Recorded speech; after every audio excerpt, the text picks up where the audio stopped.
Folks, Black Star Network is here. Hold no punches. I'm real revolutionary right now. Support this man, Black Media. He makes sure that our stories are told. Thank you for being the voice of Black America, Roland. I love y'all. All momentum we have now, we have to keep this going. The video looks phenomenal. See, this difference between Black Star Network and Black-owned media and something like CNN. You can't be Black-owned media and be scared. It's time to be smart. Bring your eyeballs home. You dig?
Today's Wednesday, April 17, 2024. Coming up on Roland Martin Unfiltered, streaming live on the Black Star Network. 3 Georgia County jailers are facing a lawsuit for standing by as a restrained inmate gets choked by a chain. We'll chat with civil rights attorney Harry Daniels. NBA player Jontay Porter suspended for life after a gambling investigation found he shared information and bet on games, including his own team.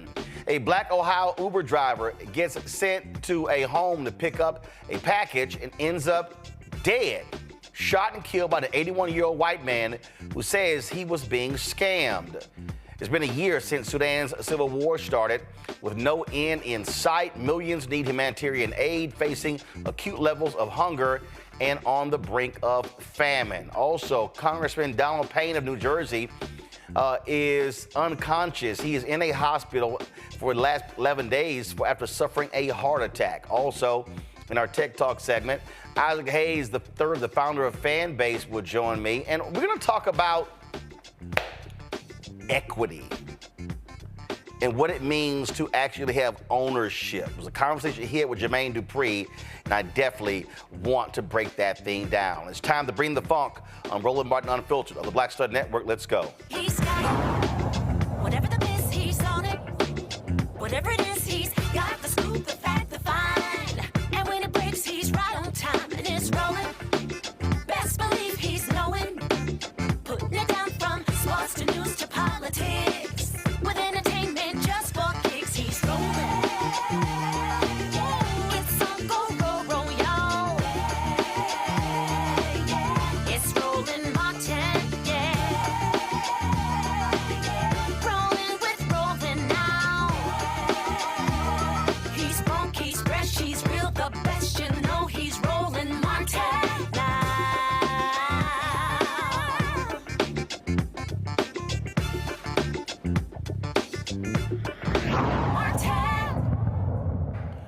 3 Georgia County jail guards are being sued for allegedly standing by while one of their colleagues appeared to choke a restrained inmate.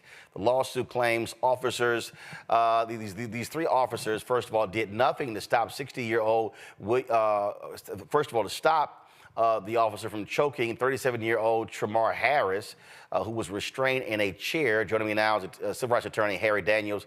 Harry, we're showing the video as we speak, what actually took place. So your client is sitting in this chair, and first of all, why was he restrained?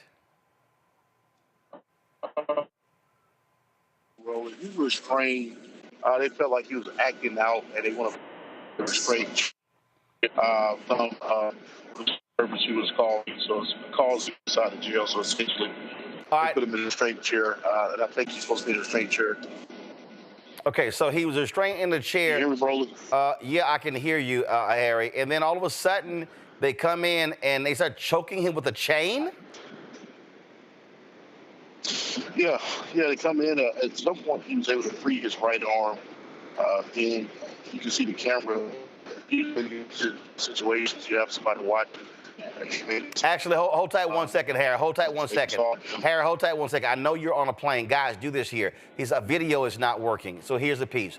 Get him on audio, and then we simply have him via audio. Let's do that. So this video is not working. Let's do him on FaceTime audio, and then we can chat with him. So again, I want us to roll the video from the top. Roll the video from the top. And so here you see this young man, Tremar Harris. So you see him there in the chair. There are 4 officers who are there. And then all of a sudden you see one of them putting a chain around his neck, and then he pulls on the chain. That makes no sense whatsoever. We're going to try to get Harry again on audio. And so I have my panel here, of course, Robert Patillo. He, of course, hosts People, Passion, Politics, News and Talk, 1380 WAOK out of Atlanta, who's also running for a judicial position there. Also, Rebecca Carruthers, Vice President, Fair Election Center, Washington, D.C., and Gavin Reynolds, contributor with The Root and former speechwriter for Vice President. Kamala Harris out of New Haven, Connecticut. We see numerous stories like this, Robert, where we have these jailers who do unconscionable things. In fact, the Department of Justice has put a number of wardens and jailers, put them in prison for their actions. And we have seen a lot of these stories out of Georgia. You're absolutely correct. And in that video, if you look very quickly at the beginning, the first jailer who turns around, you'll see a skull symbol with a seems like a vertical American flag on the back of it. You see it right there, almost a Jason mask skull with the vertical American flag on there. That is a symbol that is very associated with white supremacist organizations. You'll see that often at Proud Boys rallies. You'll see that often at the Stop the Steal rallies, those sorts of rallies. So we have to also talk about the fact that we have these white supremacist organizations that have infiltrated law enforcement and in many ways have become part and parcel of law enforcement leadership in this country. Probably about 6 years ago, we interviewed the Ku Klux Klan on our show. The international co-clerk of the Klondike Ku Klux Klan came on, Gene Wolfe, and he talked about the fact that they realized they could no longer operate the way that they had in the past. They could no longer wear the sheets and all those things, but they understood that they could infest our judiciary, they could infest law enforcement, they can infest our military. And we have to understand that these people are in positions of power around the country, and they are using their positions to harm and to belittle and to trample on the rights of African Americans. And as we talk a lot about, we have to do something about reforming our jail system in this country. People are spending entirely too much time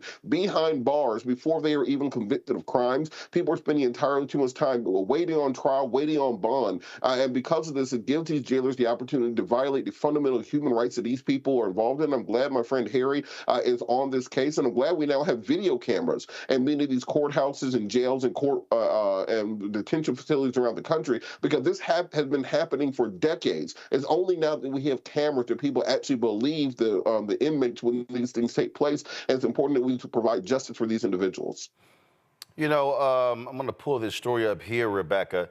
A story was announced just the other day that a federal prison in California is being closed, like literally shut down, because of sexual assaults of female inmates.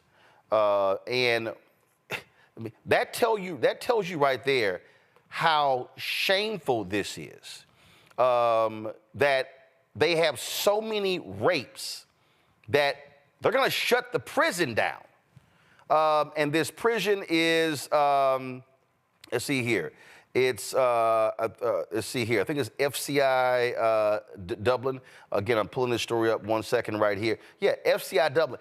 This has been notorious, and I'm trying to understand how do you not stop that? How do you, and that's on a federal level, and it's worse. You have worse actors on the state level, and again, DOJ has been, doing as much as they can, but where are these state legislators, these county commissioners who's supposed to oversee these jails? The criminal legal system in this country is complicit with human rights violations, full stop. We're seeing it whether it's our jail systems, whether it's our federal prison systems or our state prison systems. We're also seeing this extended to law enforcement. Oftentimes we hear a pushback that, oh, it's just a few bad apples. It is very apparent that these are systemic issues that must be addressed. And if the United States is unwilling to address these issues from coast to coast, then maybe we need to bring in international tribunals to help correct these human rights violations that are happening in this country. And also, it is disproportionately impacting people of color, specifically Black people in this country. And right now, we still have people who tell us that these are just one-offs, that these things aren't happening across the board. But every night on this show, we run stories about something that's happening with the criminal legal system and its detrimental impact on Black folks in this country. Gavin, this took place in Appleton County in Georgia. Go to my iPad, but this is what I'm talking about. This is from the Associated Press. The beleaguered Federal Bureau of Prisons said Monday it will close a women's prison in California known as the Rape Club, despite attempts to reform the troubled facility after an Associated Press investigation exposed rampant staff on inmate sexual abuse. Bureau of Prisons Director Colette Peters said in a statement to the AEP that the agency had, quote, taken unprecedented steps and provided a tremendous amount of resources to address culture, recruitment, and retention aging infrastructure, and most critical, employee misconduct. Despite these steps and resources, we have determined that FCI Dublin is not meeting expected standards and that the best course of action is to close the facility. This decision is being made after ongoing evaluation of the effectiveness of those unprecedented steps and additional resources. Here's nowhere in the statement: we're going to ensure that any person who works at that prison does not get hired anywhere else. I mean, you can sit here and talk about all this sort of stuff. These are individuals who flat out believe, oh, we can sexually abuse women without any repercussion whatsoever. And I'm gonna tell you the best way, if you truly want to slow down or stop these things, and we said the same thing about cops, start putting their asses in prison.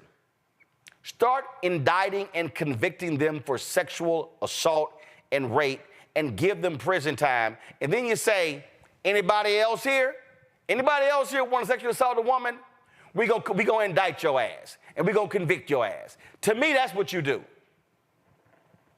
So many times, the people who are perpetrating these crimes against these incarcerated individuals, like Robert said, in many cases, who have not even yet had their day in court, they do what they do hiding behind the badge, hiding behind the law. And there's so much rot in the system that it's not even just, these wardens and people who work within the prisons, but it's also those who are elsewhere in the criminal legal system, such that in many cases you might try to prosecute those individuals, but because of the rot and the corruption elsewhere in the system, those efforts go in vain. And I appreciate you, Roland, and my other panelists for sort of expanding this out, because this goes so far beyond this one instance. And Robert is right. It's only because we thankfully have this on tape that we're actually, able to deal with the situation. But elsewhere in Georgia, this is not just happening in this county where this took place. You look at Metro Atlanta, I was reading 3 inmates have died in 5 days in Metro Atlanta jails. We have to talk about what's going on in our jails. And until we do, people in our jails and our prisons will continue to be assaulted, continue to be, just treated in absolutely reprehensible ways, and in some cases even losing their lives, when what they should be doing is getting their day in court, getting their fair shot at justice, which is too often denied. And so, I think oftentimes we tend to focus on private prisons and sort of other very clear and obvious villains in our criminal legal system, but we have to recognize that the rot. And I commend the Biden administration, who has announced that they're no longer going to renew any contracts with private prisons at the federal level. But that's such a small piece of the overall system. This rot is so pervasive, and so I hope in this case the judge who presides over this trial against those officers vindicates the individual who was victimized in this situation, and that, Roland, like you said, we take steps to make sure that the law enforcement officials who have sworn oaths to protect the people in these situations live up to their oath, and if they don't, we put them on the other side of the bars. Let's just be clear here, Rebecca. The problem that we have when it comes to jails and prisons, the public says, we don't care, they're animals. That's the problem. They start with the mindset that these people are incorrigible and they are animals, and so therefore they can be treated any way they want to. When we dehumanize people behind bars, this is what leads to this particular issue, because you have because it's now expected that those who are incarcerated are behaving like animals. But guess what? Those who are there to serve as guards within prisons, they are just as incarcerated as well. Like it's a mindset. They begin to act like animals, and that's what people have to understand. When you listen to a lot of advocates for criminal legal system reform, they will let you know that institutionalization happens to both sides. It happens to the inmates, and it happens to those who are guarding the inmates. And if we don't change the way we view people behind bars, then this issue is going to continue to happen. Because bottom line, we have to figure out, are we trying to punish people or are we trying to reform people? If we're trying to reform people, that means we have to keep them engaged. As an active citizenry. If we try to treat them as animals, and that means we're throwing them away. And in this country, we're saying that, hey, we're not going to give you disproportionate, you're not going to be punished disproportionately to your crimes. So if someone is in prison for stealing cars, should they then be denied their humanity? And so that's the question that as Americans, we have to figure out, what is it that we want exactly in our criminal legal system?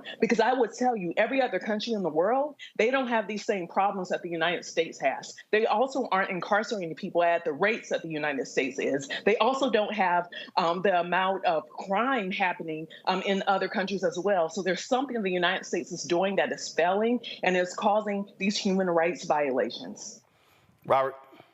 And Roland, on that point, I want people to look up the Supreme Court case, Farmer v. Brennan from 1994. The reason that case is important is one of Clarence Thomas's first cases on the court, where he ruled that an inmate who had been raped did not have an Eighth Amendment violation. He argued that it should be expected and to be part of the sentence to be abused in prisons, and basically you forfeit your constitutional and human rights by being incarcerated. This has been influential on police brutality cases, on prison brutality cases for nearly 30 years. When we're talking about our wonderful Supreme Court Justice Clarence Thomas, has been supported by the prison industrial complex for decades. The only way that we fix this is by changing Supreme Court precedents so that we can actually prosecute and go after these jailers, and go after the individuals who commit these acts. And then I also, for the viewers, there's a line between prison and jail. Prison is where you go after you've been convicted of a crime. Jail is where you are at while you are awaiting trial. When people are abused in the jails of America, those are not criminals. Those are not felons. Those are people who are awaiting trial. They are being punished in such a way that that often goes beyond the sentence. I've had people who have been locked up in the Fulton County Jail for 5, 6, 7 years awaiting trial. As was just mentioned, we've had over a dozen deaths in the Fulton County Jail in the last year and a half. Gwinnett County, just outside of Atlanta, has had over a dozen deaths in the last year or so for people awaiting trial. We had one person eaten by bed bugs to death. I had to go on the news in Iran and explain what happened to someone who was eaten by bed bugs in Fulton County Jail. This is because we have a criminal justice system that locks up poor people, and the people who don't have the same money as some of these celebrities that we see going to court every day, they stay in custody for sometimes a half decade or more, longer than the actual sentence would have been if they had been convicted of the crime, and then they are scarred and destroyed for life. It's like being abducted by aliens. Your car is gone, your apartment is gone, your credit score is destroyed, your utilities are turned off. Your life is ruined whether you are convicted or not, and if we do not reform the criminal justice system from the inside out, we can no longer call ourselves a first world democracy. We've start falling into the Star Chamber that you'll see during the medieval era, where we are no longer a nation of laws, we are a nation of anarchy, and that's what we're quickly hurtling towards. And Given, bottom line is this here. When you talk about this issue, the only deterrence is these folks got to go. Back to my iPad. When the Bureau of Prisons announced this decision, just 10 days earlier, a federal judge announced a special master to oversee the prison. The Associated Press had an investigation that details decades-long mismanagement and abuse at the prison. Now, here's what's interesting. When you go down this particular, first of all, the prison is located 21 miles east of Oakland. If everybody who's watching and understand, this is separate from the case that Harry Daniels is talking about, but I'm putting them together because it speaks to the abuse of inmates. 605 inmates in this prison. You had some whistleblowers involved here who said how they were being sexually harassed, sexually assaulted, other types of abuse, medical treatment as well. But here's what's crazy to me right here. It says the women currently housed at the prison will be transferred to other facilities, and no employees will lose their jobs. I'm confused. If you can't fix the problem, if they're clearly you're not listing why are they keeping their jobs? Now, what you had here was in this same place, you had several people who were prosecuted Since 2001, back to about 2021, 8 FCI Dublin employees have been charged with sexually abusing inmates. 5 have pleaded guilty. 2 were convicted at trial, including the former warden, Ray Garcia. Another case is pending. Okay, Gavin, this is where I'm confused. 8 decades of abuse, decades of mismanagement, and no employees will lose their jobs. So, what the hell? I think what this just shows us, what this illustrates, is that in this country, it's harder to fire and prosecute federal officials who can hide behind, their federal protections than it is to lock up poor Black people. We see that time and time again. And I want to go back to what Rebecca said, which I think was such an astute point about how this system that we've created in this country to lock up poor Black people has infested and taken over the minds of those who are working in those prisons. And it reminds me of a quote from Toni Morrison in her Nobel Prize winning book, Beloved. She was describing slavery, but she described slavery as a jungle that white folks had planted, that grew and that spread until it invaded the whites who themselves had made it, and it made them bloody and silly and worse than they ever wanted to be. And she said that the screaming baboon lived under their own white skin, and the red gums were their own. And we know that our current system of mass incarceration is but a continuation of slavery in this country. And so we shouldn't be surprised. I think Toni Morrison was aptly describing the current situation that we have here. It's just time that we recognize that. All right, folks, got to go to break. We come back. More on Roland Martin Unfiltered, including we'll talk about equity when it comes to having an ownership stake in companies, why that is important no matter what the industry is. Also on the show, an NBA player gets a life ban for betting on his own team. And Marjorie Taylor Greene says, we do not like white supremacists in this country, except when I'm standing with one and shaking his hand at his conference. Wait till we show you this exchange that took place in Congress. You're watching Roland Martin Unfiltered on the Black Star Network.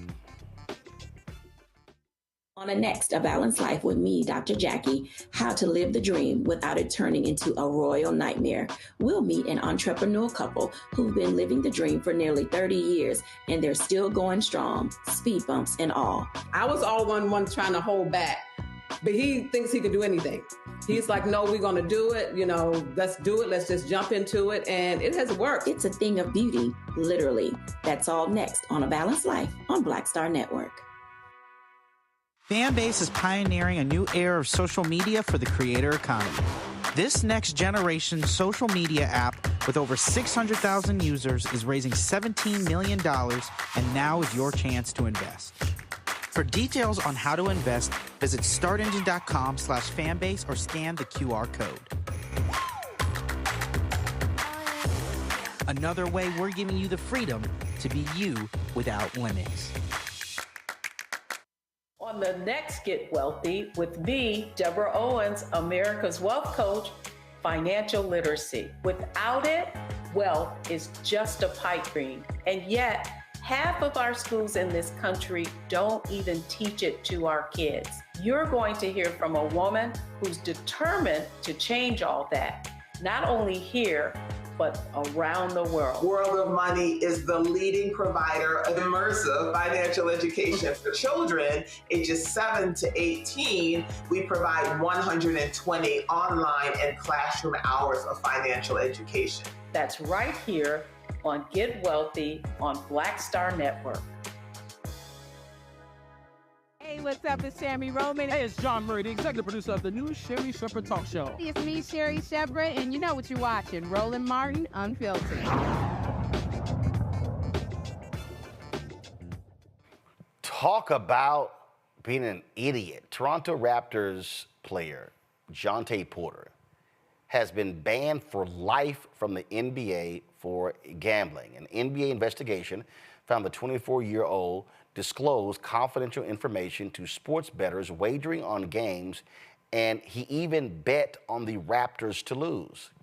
Porter's the second person to be banned by Commissioner Adam Silver for violating league rules. The first was the former owner of the LA Clippers, Donald Sterling, in 2014. Silver called Porter's actions blatant.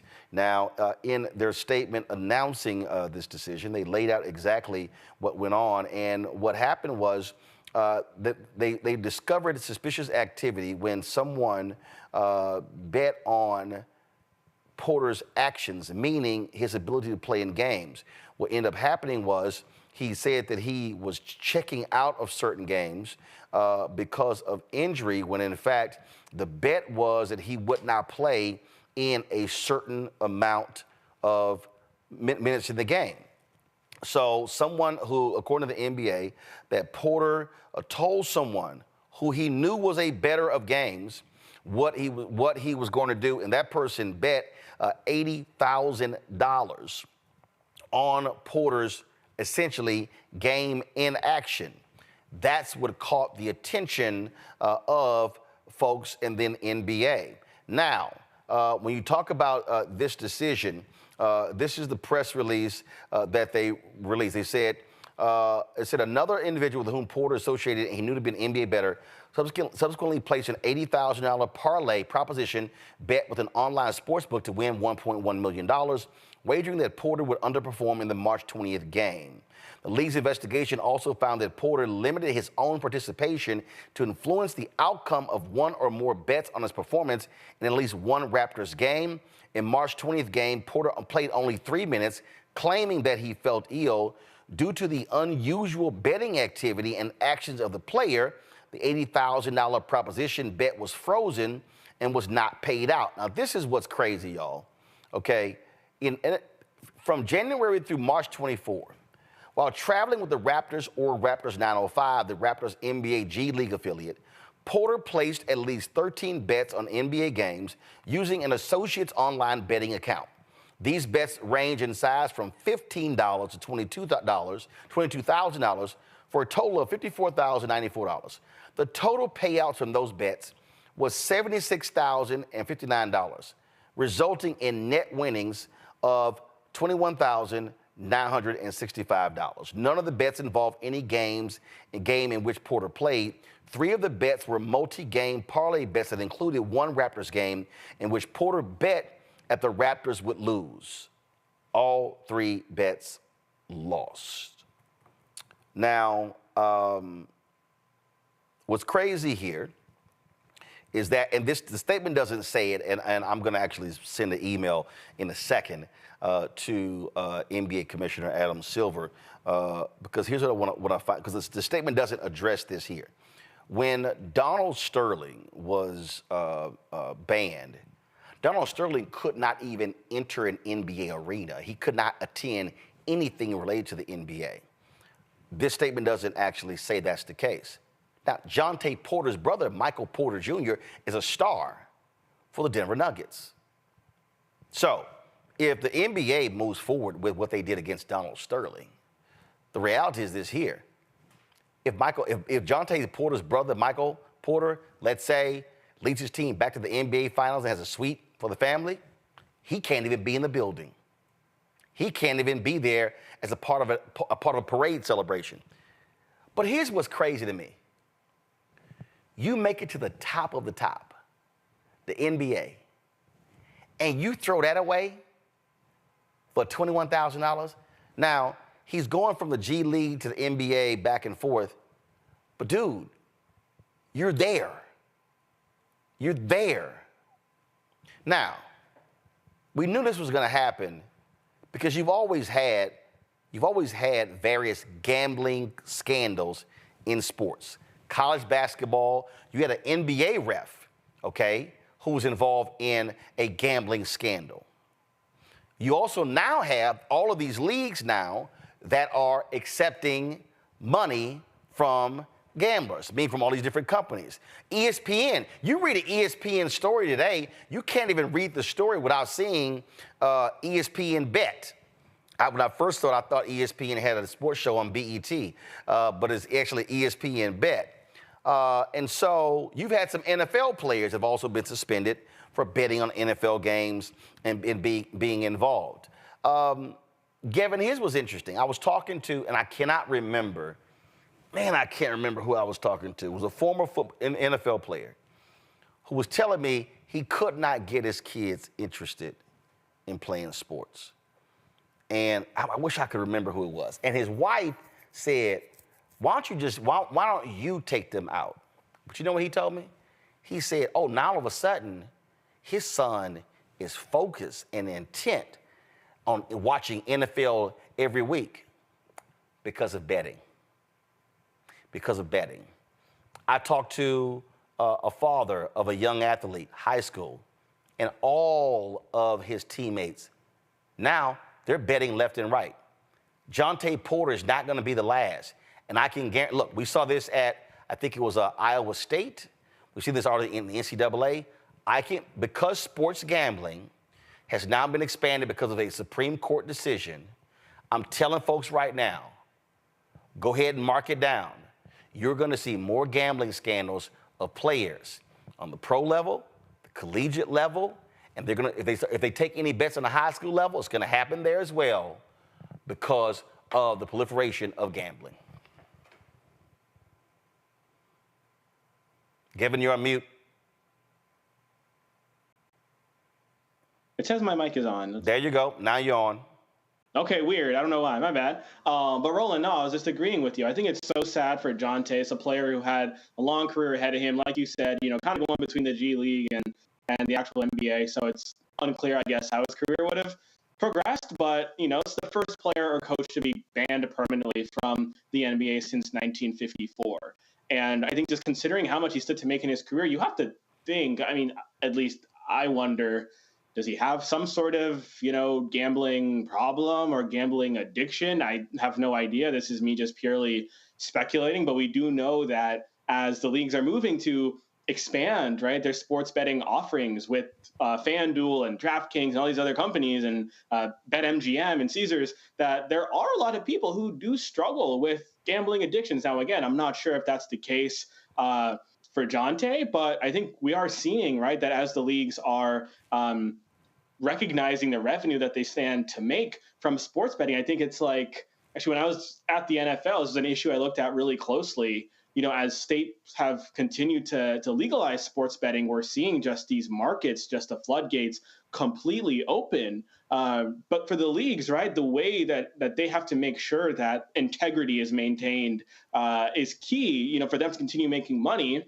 And so we are seeing the leagues crack down, whether it's players, whether it's league staff, whether it's coaches, general managers, you name it. I hope that this is a wake-up call for, other players who might be tempted to do this. But I also hope that at least it maybe sparks a conversation, because I think we are at an inflection point where, there's just so much more money to be made in this market that, we talk about some of the ugly underbellies that come with, sports betting, right? And I've even talked to people, who work in professional sports who, work for entities that stand to make a lot of money from sports betting, but who themselves are kind of split or, feel those qualms as to, we got to make sure we do this responsibly. And it's interesting because, there are some big holdout states that have yet to legalize sports betting. And for them, Texas, Georgia come to mind. A lot of it is on the sort of like ethical, grounds that they're not sure how they feel about legalizing something like sports betting and potentially opening the door to, many people getting hooked on sports betting. But the fact of the matter is, whether it's legal or whether it's illegal, you're still going to have people engage in this activity. And I think the argument in favor of the legalization of sports betting is that, if we legalize it, at least it's out in the open. We can regulate it. We can tax it. We can use some of that tax revenue to fund the, problem gambling treatment services that states are funding. So it's a really complicated, issue for sure. We're just going to have to get a grip on how we go forward, and certainly a very sad situation for Jontay. You got to be stupid as hell, Robert, to be 24 years old. You make it to the top of the top, and you throw it all away for a total of $21,000 in earnings. I can guarantee you that Jontay is not going to be in a position where he could potentially land a job earning him millions of dollars a year if he had continued to get better in the NBA. Well, you know, I blame the league on this because they're now talking. They had the All-Star game in Las Vegas. They had the in-season tournament in Las Vegas. As you said, there's a BetMGM, DraftKings, something banner on every square inch of the NBA playoffs and the play-in tournament, the mid-season tournament, and everything else. And it was easy to punish Jontay Porter because nobody knows who the hell he is. But let's say it's a different situation. Let's say that this was Steph Curry or Kevin Durant or Luka Doncic. Do you think the league really would have suspended them from life for this? No, they would not have. But first of all, but those players. No, I disagree. I'm telling you right now. Okay, the one way for your league to die is if people believe the outcome has already been determined. If Kyrie Irving or Luka Doncic or Draymond Green, if they were busted betting on games, they're gone. Look, Roland, remember there was a rumor that in the 90s, the reason Jordan retired the first time was because he had been betting on games. No, that's incorrect. No, that's incorrect. What was talked about was because of Michael Jordan's gambling off the court, because of his gambling on the golf course, because of his gambling in casinos, that was being talked about. Never was it ever discussed that Michael Jordan was gambling on games. Look, Roland, when you invite gambling into a league, when you invite gambling into sports, this is going to happen. You can look at Calvin Ridley when he played for the Falcons. You can look at any of these leagues. So these leagues are going to have to make a determination. Either you're going to be in bed with the gamblers, either you're going to be in bed with the numbers runners, etc., or you're not going to be so. If you're in league with them, then set rules for players where they can gamble on these games. It's just the reality of the situation. We can keep lying to ourselves and pretending that everybody in the league is making, you know, a max contract. Jontay Porter can probably go to China and make more money than he ever was going to make in the G League. He can go to Turkey. He can go to the Euro League. He can go play in Puerto Rico with Boogie Cousins and Hassan Whiteside. There's other places to go if you're a mediocre player. But as long as the league is going to be in bed with these betting organizations, you're going to have these situations pop up, and they're either going to have to figure out how to deal with it, or they're going to have to get out of bed and forego those billions of dollars they're getting from these gambling companies. Look, I totally understand, Rebecca, the point about them being in bed with sports betting companies, but the reality is this here. I can't blame the league for a player choosing to check out of a game early and told somebody about the bet and then to make them $1.1 million. That's on the player. And here's the piece. The reason this is different is that when the Supreme Court gave its decision to allow for online betting, and it went outside of Atlantic City and outside of Las Vegas, that's when all of this changed. Now you've got gambling all across the country, multiple states allowing online, because you get a lot of barriers that were there. But this is on the individual. Every player is told, do not bet on games. He literally bet on games for Toronto to lose. You're with the organization. Yeah, your ass got to go. So first of all, the NBA is full of crap. The NBA is so hypocritical. If we're talking about the purity of basketball and people are tuning in because of the purity and they don't want to know that the fix is in. I mean, we already know the Porter family doesn't have to worry about the Nuggets making it to the finals. You know why? Because the league really wants the Lakers. No, Rebecca, that can't hold up because the Nuggets won the title last year. Right, you're right. But statistically, how often in this era do we have back-to-back champions? But it doesn't matter. It doesn't matter. The point is, the Nuggets won the championship last year, and they could win it again this year. But the bottom line is this here: if the Sterling rules are applied, and I'm going to send the email, I'm going to send the NBA an email, he literally can't be near any NBA type of event. And so what has happened here, he's totally screwed himself. And to Robert's point, I don't think, you got Greece, you got Europe, you got all these other different places. I'm not sure if I'm any of those people. I want somebody on my team who has acknowledged betting for his own team to lose. I wouldn't be surprised if they all say, sorry, dude, you can't come play here. He screwed himself. He going to go find him a regular-ass job. And it's so bad, he can't even get a job carrying his brother's bags because I doubt he'll be allowed into an arena. I hear you, but I'm also not going to get on here and always not to be pro NBA, because the bottom line is the NBA is making multi-millions of dollars with all of their multi-year contracts with 365Bet, with BetMGM, with DraftKings, and the other authorized, specifically the NBA authorized sport bettor operators. So I think it's very rich for the NBA to now say, oh, okay, so everyone else can bet on these games, but not our players. Yes, the NBA has had liquor sponsors, and the bottom line is, if you get charged with a DWI, your ass might get suspended. Look, Bob, look, I don't think that's analogous. Actually, it is. The reason why it's not analogous, because now we're talking about public safety and public health. No, wait a minute. We're talking. You're betting on a game. Your actions literally are determining whether the product that's on the court, whether you want a fan wants to be able to watch a game and go, I'm watching players play, let the best team win. Not a guy checked out of the game to help a bettor win $1.1 million.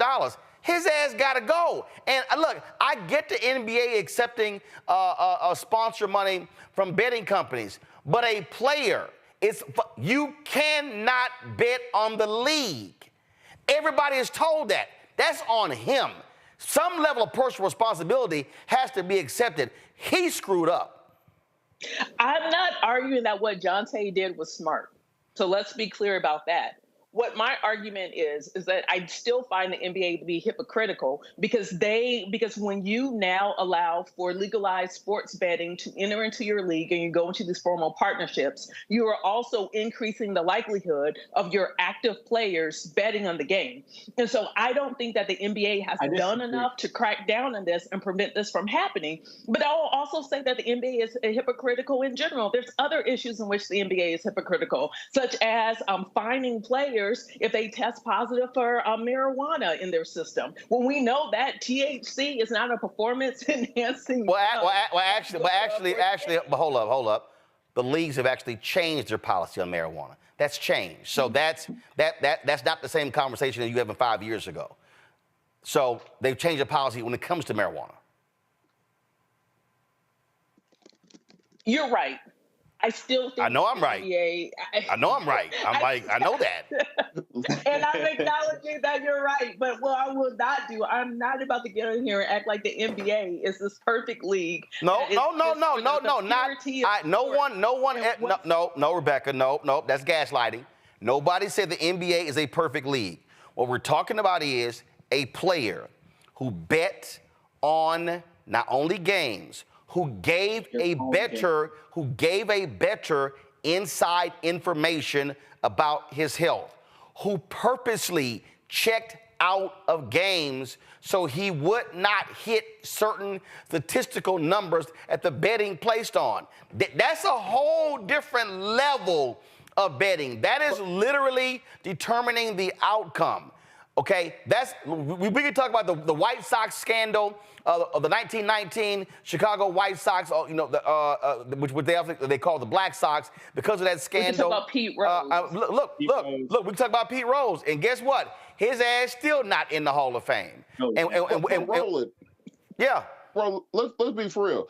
Jontay Porter ain't deciding no games. No. There ain't no game being decided about what Jontay Porter does and doesn't do. No. It doesn't matter. If you purposely say, hey, I'm ill, I can't play, and you basically told somebody, yo, drop a $80,000 bet that I'm not gonna score 8 points and I'm not gonna play 15 minutes in the game or 10 minutes in the game, and you purposely check out of the game, yeah, your ass gotta go. But Roland, would that bet have been possible? Look, what? Roland, let's say the Hold on, Rebecca, say what? Would that bet have been possible if the NBA didn't authorize these platforms as official? Yes, that bet had nothing to do with the platforms. That's you placing. First of all, you can bet on anything these days. You in the Super Bowl, you can bet on who's going to get the first down. Is the kickoff? Are they going to return it? Or are they going to kneel it? You can bet on anything these days, and so that has nothing to do with sponsors. That has to do with somebody placing a bet on the actions in a game. And here's a player saying, "I am going to do something myself to create this in order for you to win." Let's just be real clear. Don't nobody place this is how dumb Jontay Porter is, okay? This is how dumb he is. You tell your boy, go ahead and place an $80,000 bet that I'm not going to play 10 minutes. And your ass go in the game and check out after 3, I'm ill. And a betting company, and let's be real clear, the betting companies got better investigators than the FBI because they actually hire former FBI agents. And they going, wait a minute, to Robert's point, who the hell betting on lame-ass Jontay Porter? Then they didn't bet $8. They bet $80,000. That's what we call a highly unusual and suspect bet. That this player who's not a major player, a bench player bouncing between the G League and the NBA, is not going to play a certain number of minutes. That's what a company said, yeah, we're not going to pay this out. We're going to check this thing out. That's how his dumb ass got busted. Gavin, he should have got kicked out for being that stupid. Yeah, what I was going to say, like in response to Rebecca's point, I actually would argue that now that sports betting is legal, it actually makes it a lot easier to detect these sorts of things. And so players should actually be like cognizant of the fact that if they are making these bets, that they're probably going to be found out. And so, yeah, so any sort of like problem gambling or addiction that Jontay might have aside, yeah, he's there are many words I could use to describe his actions and to describe him, but I can say for me, when I worked for the NFL, there was one policy that the league made abundantly clear for us as just mere employees who were making however much money we were making, and that's don't you dare bet on any sporting event. So you're telling me that you're a player, you're about to go bet not only on some random game, but your own game and your own performance? Now that sports betting is legalized and these companies, like you said, Roland, have people who work for them who are scanning and looking for, these different bets that are happening. Nah. But Roland, one point that I do want to make is that part of my issue also with this is that gambling addiction is a medical condition. And the league has to treat it as such. It's not just he's making a bad decision. Your brain is rewired when you have a gambling addiction issue. You need medical treatment. And instead of suspending him for life, I'd rather the league had made an example of him by making him go to treatment, making him become reformed, and using him as an ambassador to other players and to the public writ large. Because while you're pumping these millions of dollars into advertising campaigns with Kevin Hart and The Rock and all these other entertainers and athletes to get people gambling more, you need to be doing something on the other side, not just a little token they put in, the little disclaimer at the end of the commercial saying, if you have an addiction problem, call this 1-800 number. Really investing in and using Jontay Porter as a mechanism to teach people about gambling addiction. Let's say that Jontay's brother, he has happened to see him fall down a flight of stairs right before the game against the Lakers on this weekend, and then he decides to gamble on that. How the hell would the NBA police that? You're diving down a rabbit hole that really doesn't have an end. Actually, trying to make these things go, try to get some treatment. Actually, you're not diving down a rabbit hole. The bottom line is, listen, anybody who understands the NBA, okay, when we talk about investigations, we talk about knowing who's doing what. I can tell you right now, I know for a fact that NBA and NFL security, they are better than the Secret Service. Oh, Roland, I mean, the head of player investigations is the former head of the ATF. And the point here, see, this ain't no, just, dude walking around chomping on a hot dog, barely hanging over his belt. No, they know when a player comes to a team like this here, we already know what your ass been doing. They know, their investigators are on point. Here's what the example is going to be. The example is going to be to any other NBA player. F around, you're going to find out. And what you're about to do, you mentioned Calvin Ridley. Ask his ass how it felt to sit at home for a year not getting that NFL check. Oh, he was repenting. He came back, had a great year, got a big contract. But ask them other players. I'm telling you right now, NHL players, baseball players, NFL players, soccer players. Hey, I don't care who you are. Jontay Porter's name is going to, his picture is going to be like a poster like at the post office. It's going to be in every locker room. Act a fool, and your ass going to go right alongside Jontay Porter. And all I'm saying is to any athlete out there, in fact, if I pull up, that was a brother, his nickname was Headache. He played for Arizona State. It was a point-shaving scandal. Headache, literally, he was out of Dallas. That brother, he could have played years in the NBA. But he took that money point shaving in college and never got there. And if you go to Netflix, you will see the special. To this day, he regrets that decision. He cost himself millions over a few $1,000s. This boy could have got $21,000 just going to a signing event with his brother.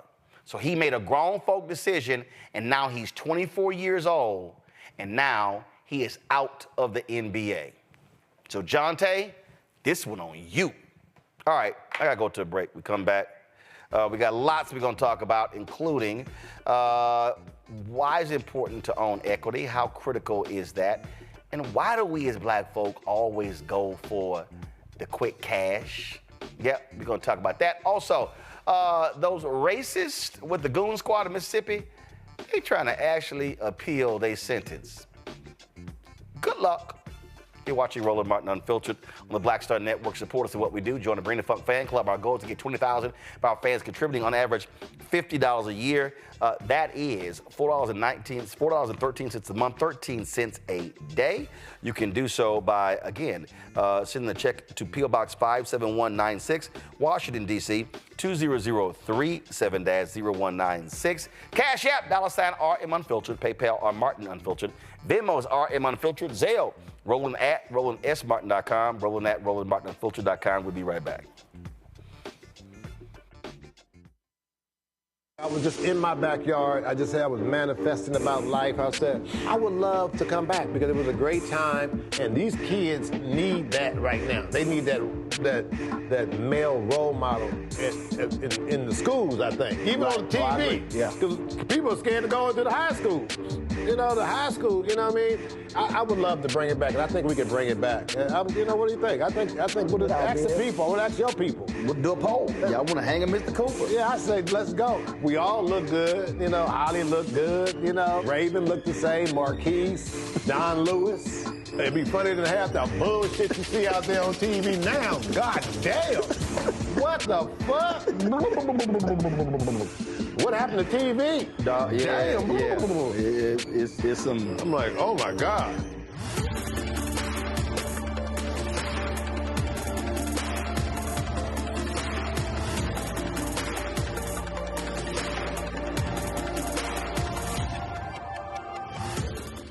Fanbase is pioneering a new era of social media for the creator economy.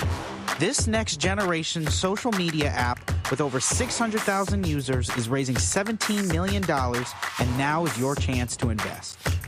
For details on how to invest, visit startengine.com/fanbase or scan the QR code. Another way we're giving you the freedom to be you without limits.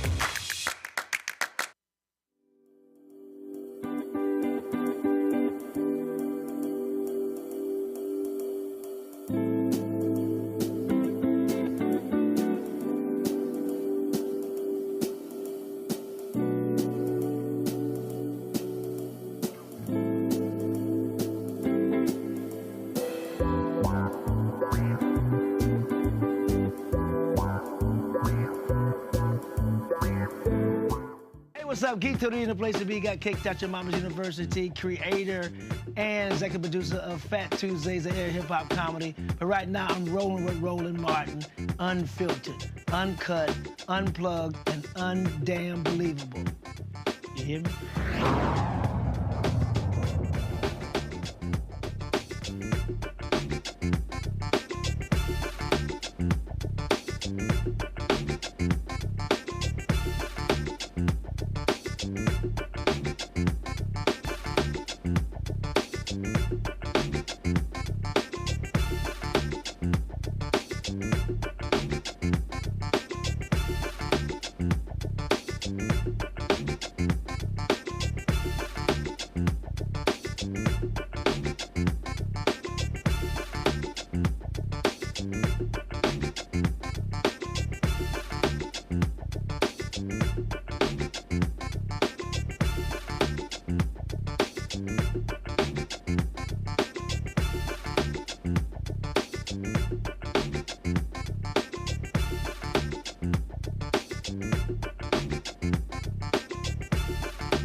The reported leader of Mississippi's Goon Squad is appealing his state and federal sentences for torturing two black men in 2023. Brett McAlpin, a former Rankin County, Mississippi deputy, was one of 6 law enforcement officers who pleaded guilty to brutally assaulting Michael Jenkins and Eddie Parker. U.S. District Judge Tom Lee sentenced McAlpin to 27.5 years in prison on March 21st and 15 years on state charges on April 10th. McAlpin's attorney says his client should have gotten less time than Hunter Elwood, who shot Jenkins in the mouth. Elwood is serving 20 years.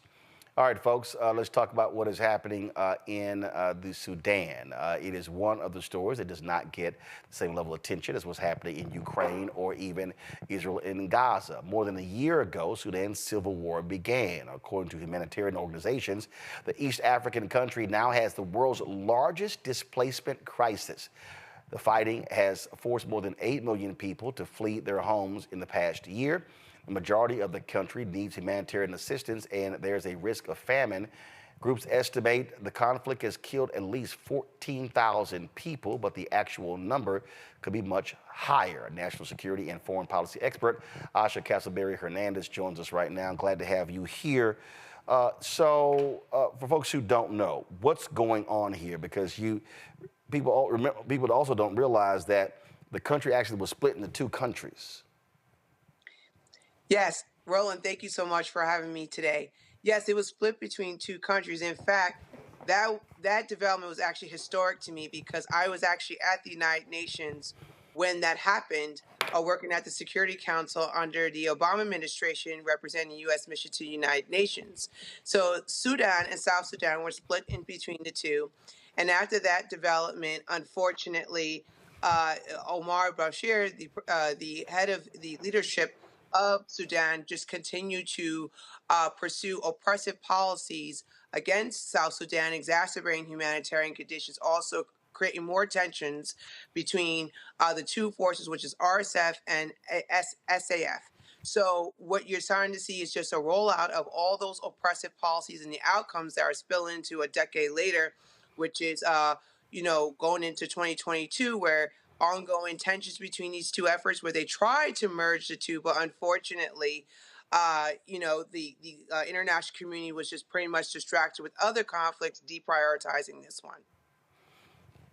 So in terms of what actually is the conflict? Who's battling who, and what external forces are trying to mediate or stop what's happening? Yes, thank you for the question. So the regional security forces, which represents Sudan is battling the Sudanese armed forces, which accuse them of pursuing a coup against Omar Bashar and made many attempts beyond that point. So those two are are going back and forth. And what you're seeing in terms of external influences or support is coming from different countries like Russia and UAE, where they're propping up the RSF.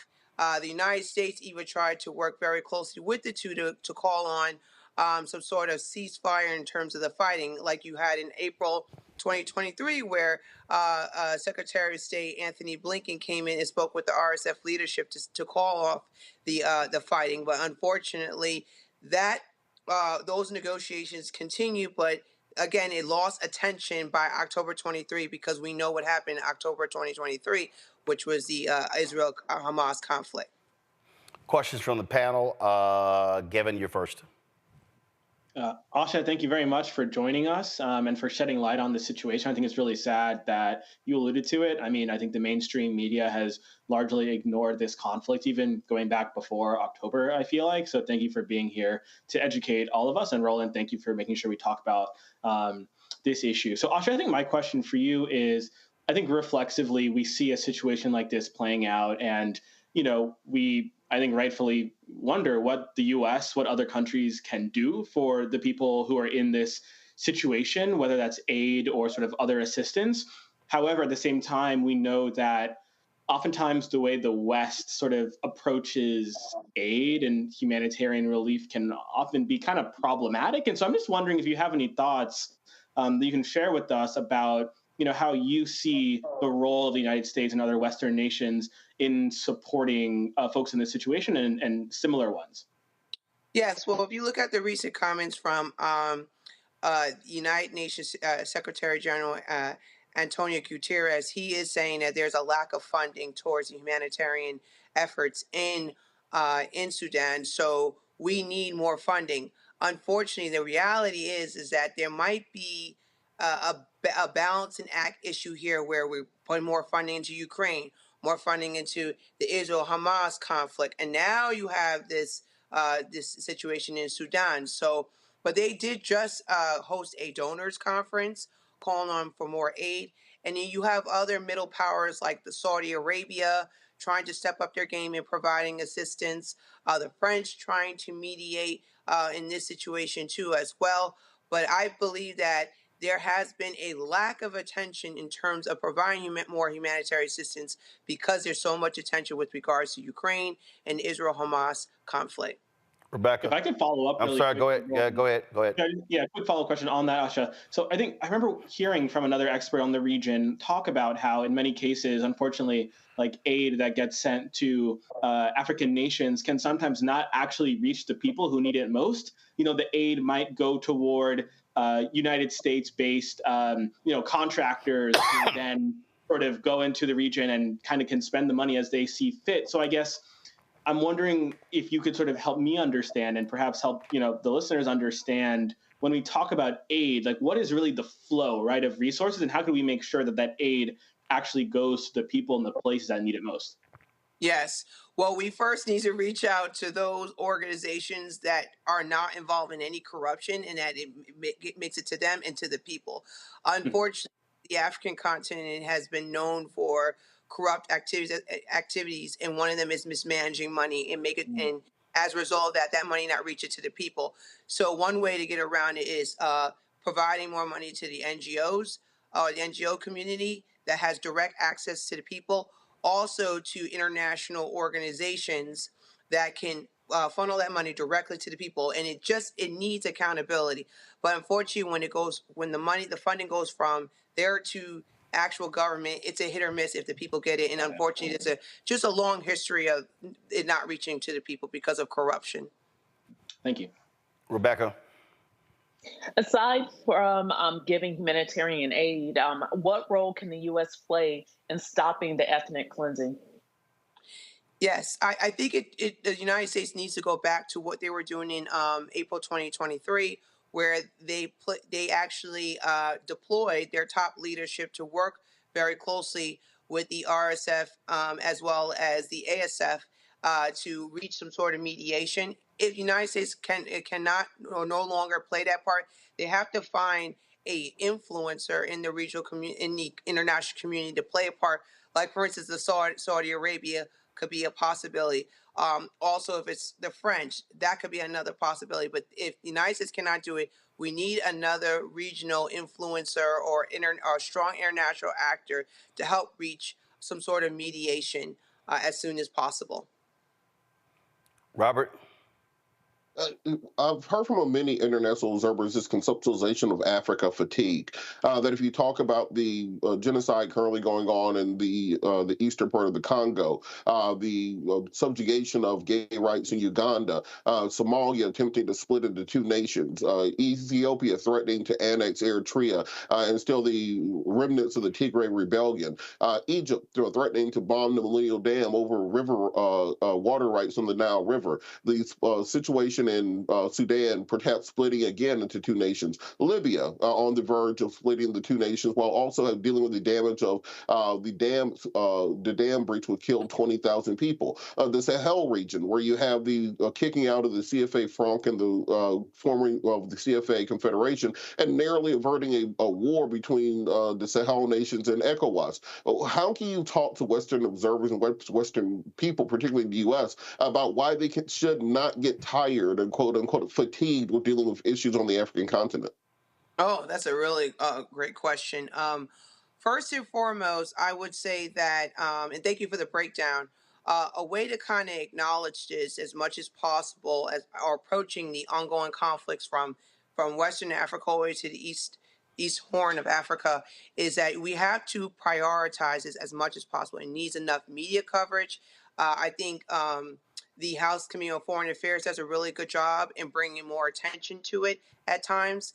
And as far as being overwhelmed with it, I think that in order to overcome that perception, we have to have some sort of pride in the future of Africa and how that directly impacts us at home.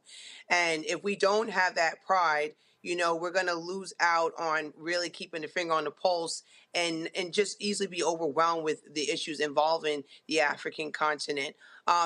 Like, for instance, if you see what's going on in Haiti, there's a lot of intention right now where we are saying not only should we provide continuous funding to Ukraine as well as Israel, Hamas issue, we should also make sure we fund Haiti. And we have to treat the African continent with regards to their issues the same way, where you see on national media that it's important to provide more funding to humanitarian assistance.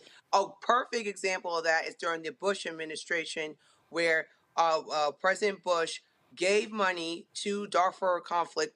And they said, "Why did you do that, President Bush?" He said, "Because I kept seeing it on TV, the depictions, and I was just horrified about that, and that impacted me." So we need more coverage when it comes to the covering the conflicts in Africa. And just brief follow-up real quickly. What impact do you think the Chinese investment in Africa should have? We've seen in the last decade through the Chinese Belt and Road Initiative, the New Silk Road, building ports around Africa, building parliament buildings, airports, etc., creating this system where they will have access to the rare earth elements and the resources of the future through these debt traps that are happening internationally.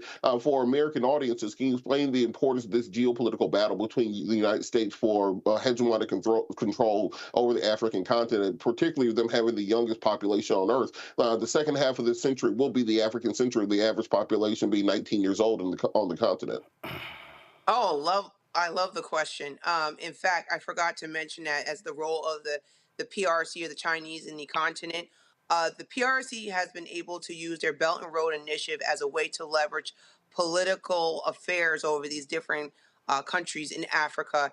And in fact, as a first order, second order effect, United States has been their influence towards these different conflicts has been undermined because of the fact that Chinese has been effectively been able to place their strategic political interests over the African countries because of the investments coming from the BRI.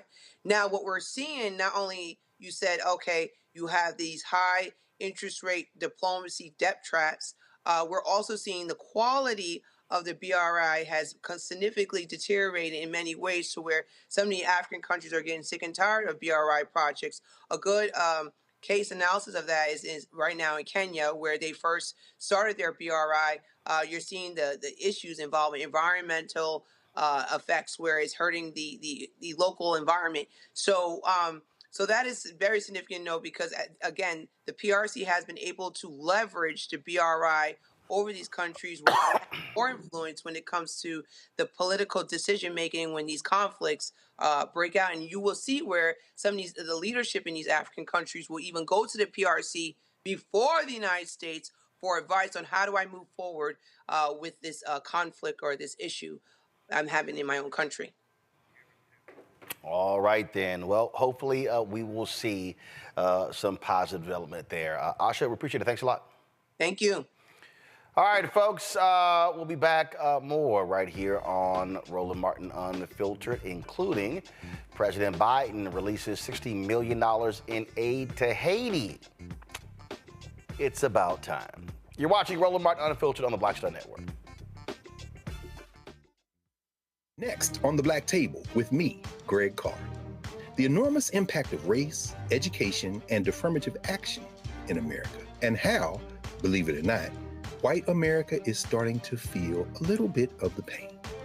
Dr. Natasha Waraku joins us with a case study of one suburban community and how it reacted when the minority students started to excel. Most people didn't say this explicitly, but was that, the academics standards are getting higher in part because of the Asian kids, and that is making our kids really stressed out. So we need to reduce the amount of homework teachers are allowed to assign.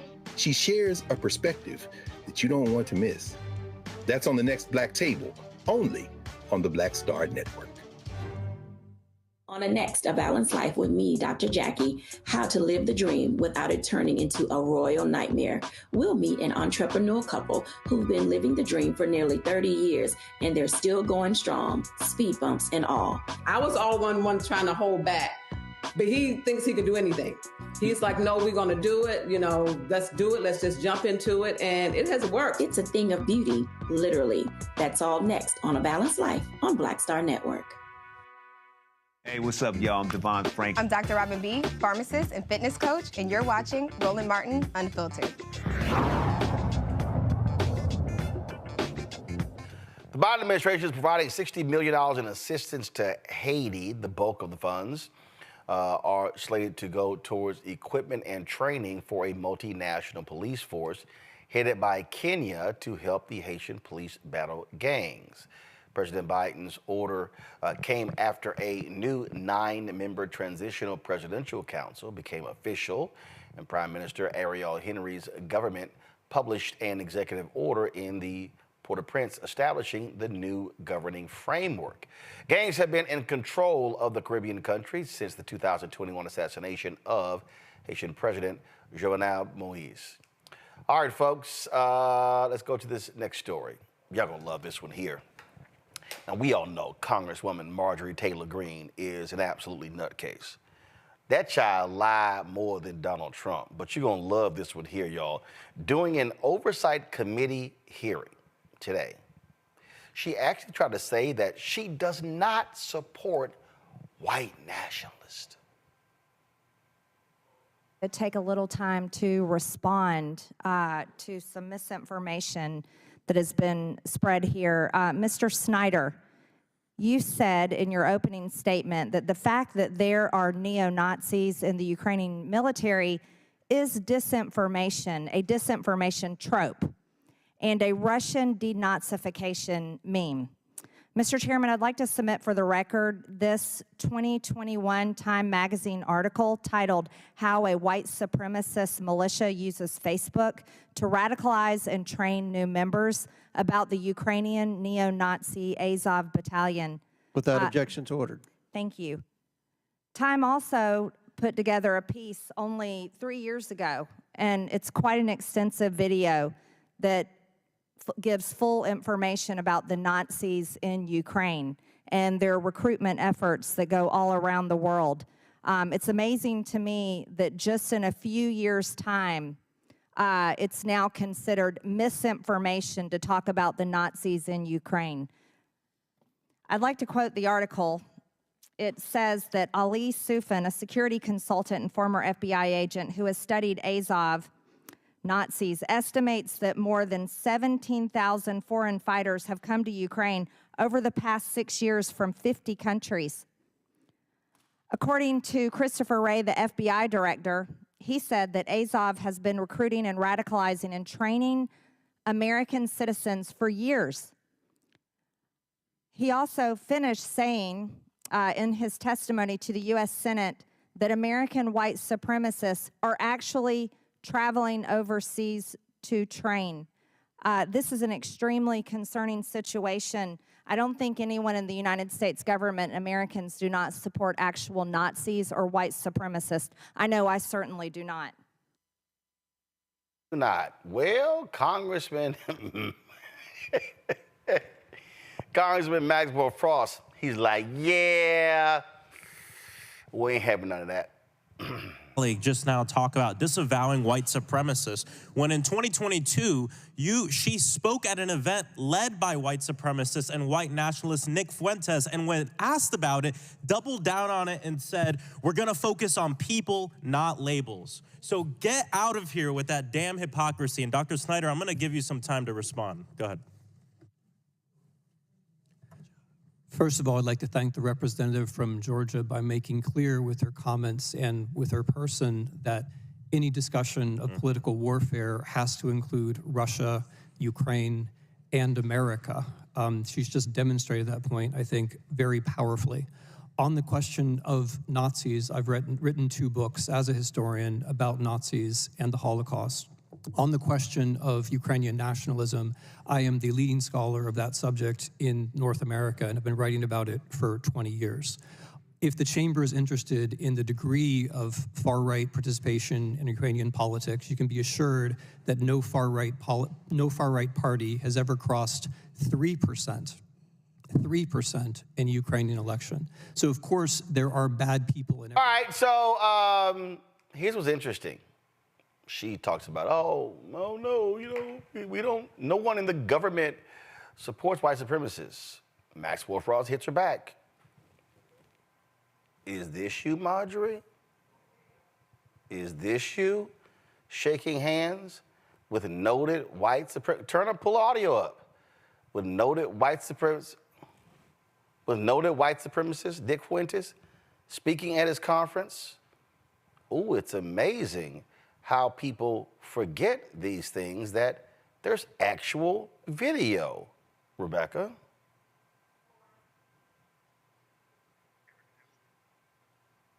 Rebecca? You know, here's the thing. Of course, she doesn't consider, she doesn't use the label Nazism or white supremacy, because then she will be talking about herself. I mean, for her, that language is everyday language. That's just a regular Sunday afternoon for her.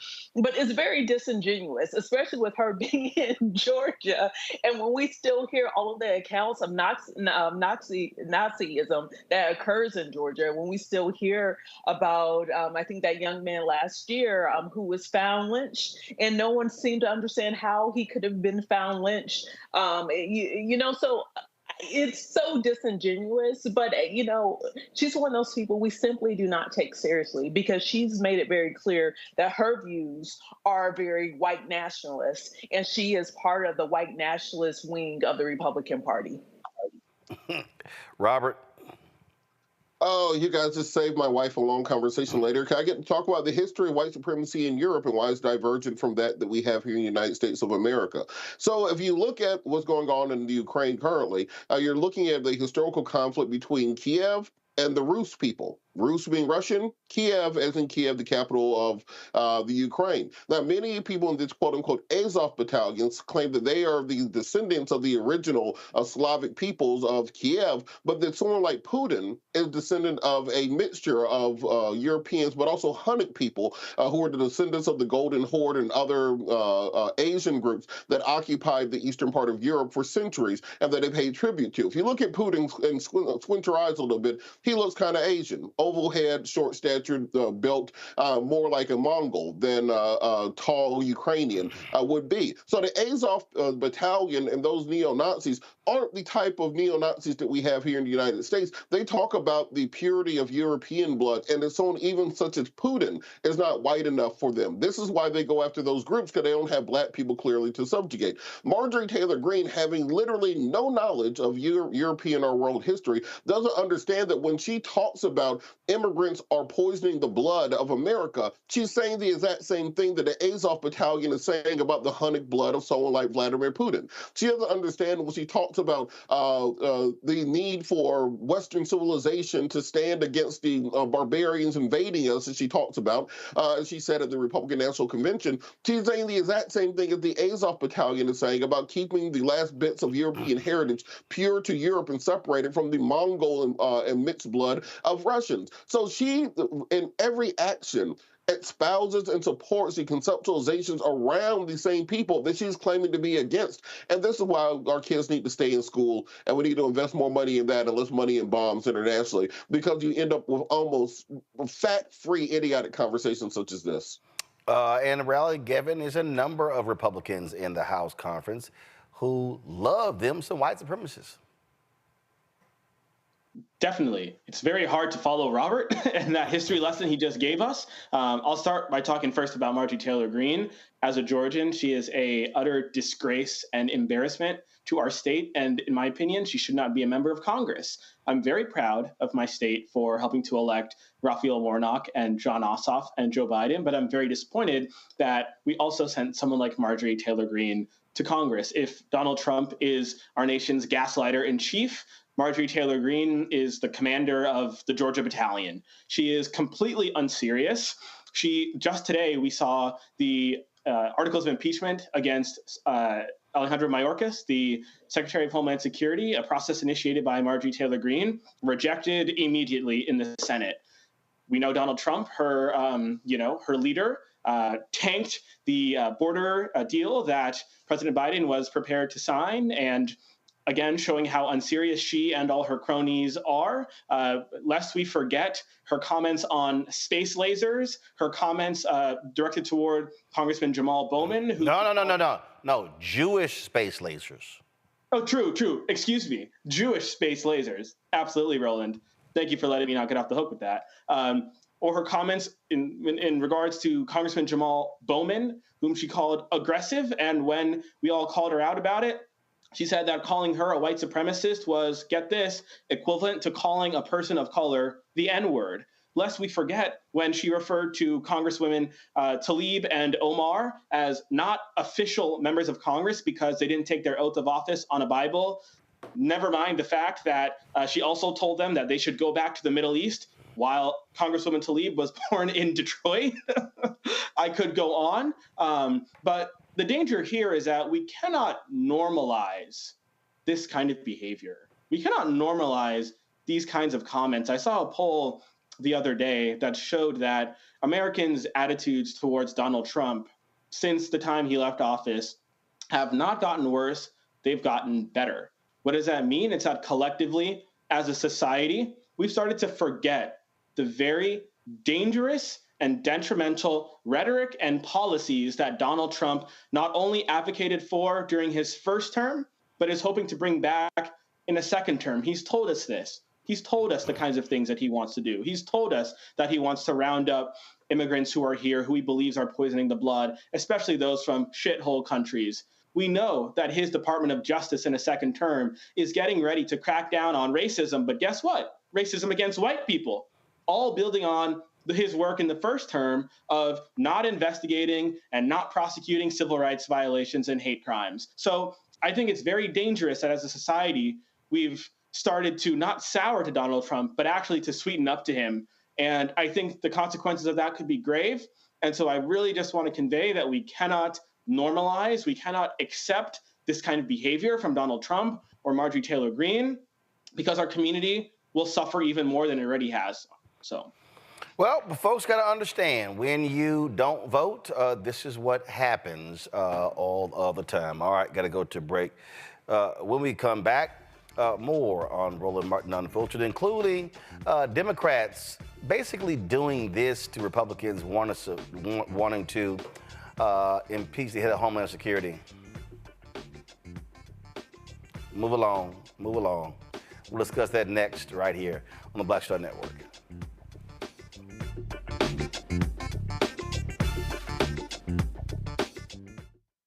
On the next Get Wealthy with me, Deborah Owens, America's Wealth Coach, financial literacy. Without it, wealth is just a pipe dream. And yet, half of our schools in this country don't even teach it to our kids.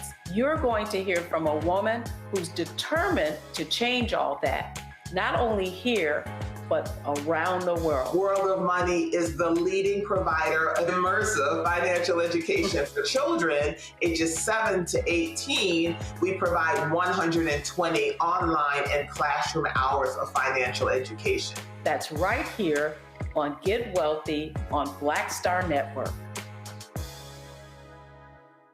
On the next A Balanced Life with me, Dr. Jackie, how to live the dream without it turning into a royal nightmare. We'll meet an entrepreneurial couple who've been living the dream for nearly 30 years, and they're still going strong, speed bumps and all. I was all one trying to hold back, but he thinks he can do anything. He's like, no, we're going to do it. You know, let's do it. Let's just jump into it. And it has worked. It's a thing of beauty, literally. That's all next on A Balanced Life on Black Star Network. Fanbase is pioneering a new era of social media for the creator economy. This next generation social media app with over 600,000 users is raising $17 million, and now is your chance to invest. For details on how to invest, visit startengine.com/fanbase or scan the QR code. Another way we're giving you the freedom to be you without limits. Hello, we're the Critter Fixers. I'm Dr. Bernard Hodges. And I'm Dr. Terrence Ferguson. And you're tuned in to Roland Martin Unfiltered.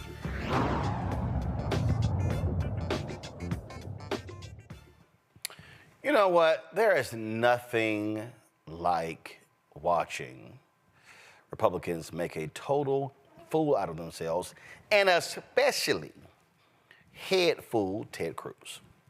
So the House, they voted to impeach Alejandro Mayorkas, who is the head of Homeland Security, claiming that he has committed high crimes and misdemeanors because of the invasion of America by these illegal immigrants. Well, Democrats are like, yeah, all right. So they walked over the impeachment stuff today, and so the trial began today. I think some high school trials lasted longer than this one. If you want to see somebody get owned, and it's whenever I get to see Senator Ted Cruz of Texas gets owned, because he is absolutely awful, and I certainly hope Congressman Colin Allred beats him. Watch this today on the floor of the Senate. A quorum is present. The Senate is considering the point of order presented by the Majority Leader. President. Senator from Texas. Madam President, I rise to make a motion. The Majority Leader has argued that Secretary Mayorkas' defiance of federal immigration law and active aiding and abetting of the worst criminal invasion in our nation's history does not constitute a high crime or misdemeanor. He has presented no argument on that question. He has presented no briefing on that question, and the position is directly contrary to the Constitution, to the original understanding of the Constitution at the time it was ratified, and to the explicit position of the Biden Department of Justice as argued before the Supreme Court of the United States. The Majority Leader's position is asking members of this Senate to vote on political expediency to avoid listening to arguments. The only rational way to resolve this question is actually to debate it, to consider the Constitution and consider the law. The Senator will recognize that the Senate is in a non-debatable position. The Senator has a right to offer his point of order, or his motion, but we are in a non-debatable position. And my motion is to change that so that we can actually debate the law if senators care what the Constitution and law says. I therefore move that the Senate proceed to closed session to allow for deliberation on the question as required by impeachment rule. I'm not talking about the A&M fans. Those expectations In our will previous always be consent high. request, The standard should we always gave be your high. side a chance for debate in public, where it should be. And your side objected. We are moving forward.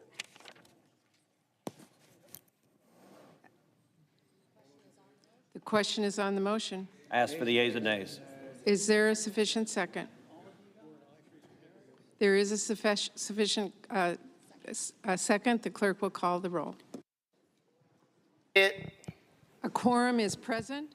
The Senate is considering the point of order presented by the majority. Bye, Ted. That's how you do it, Robert, because what you're dealing with is a whole bunch of fools. And so Schumer had to say, you're a liar, so let me go ahead and just smack you.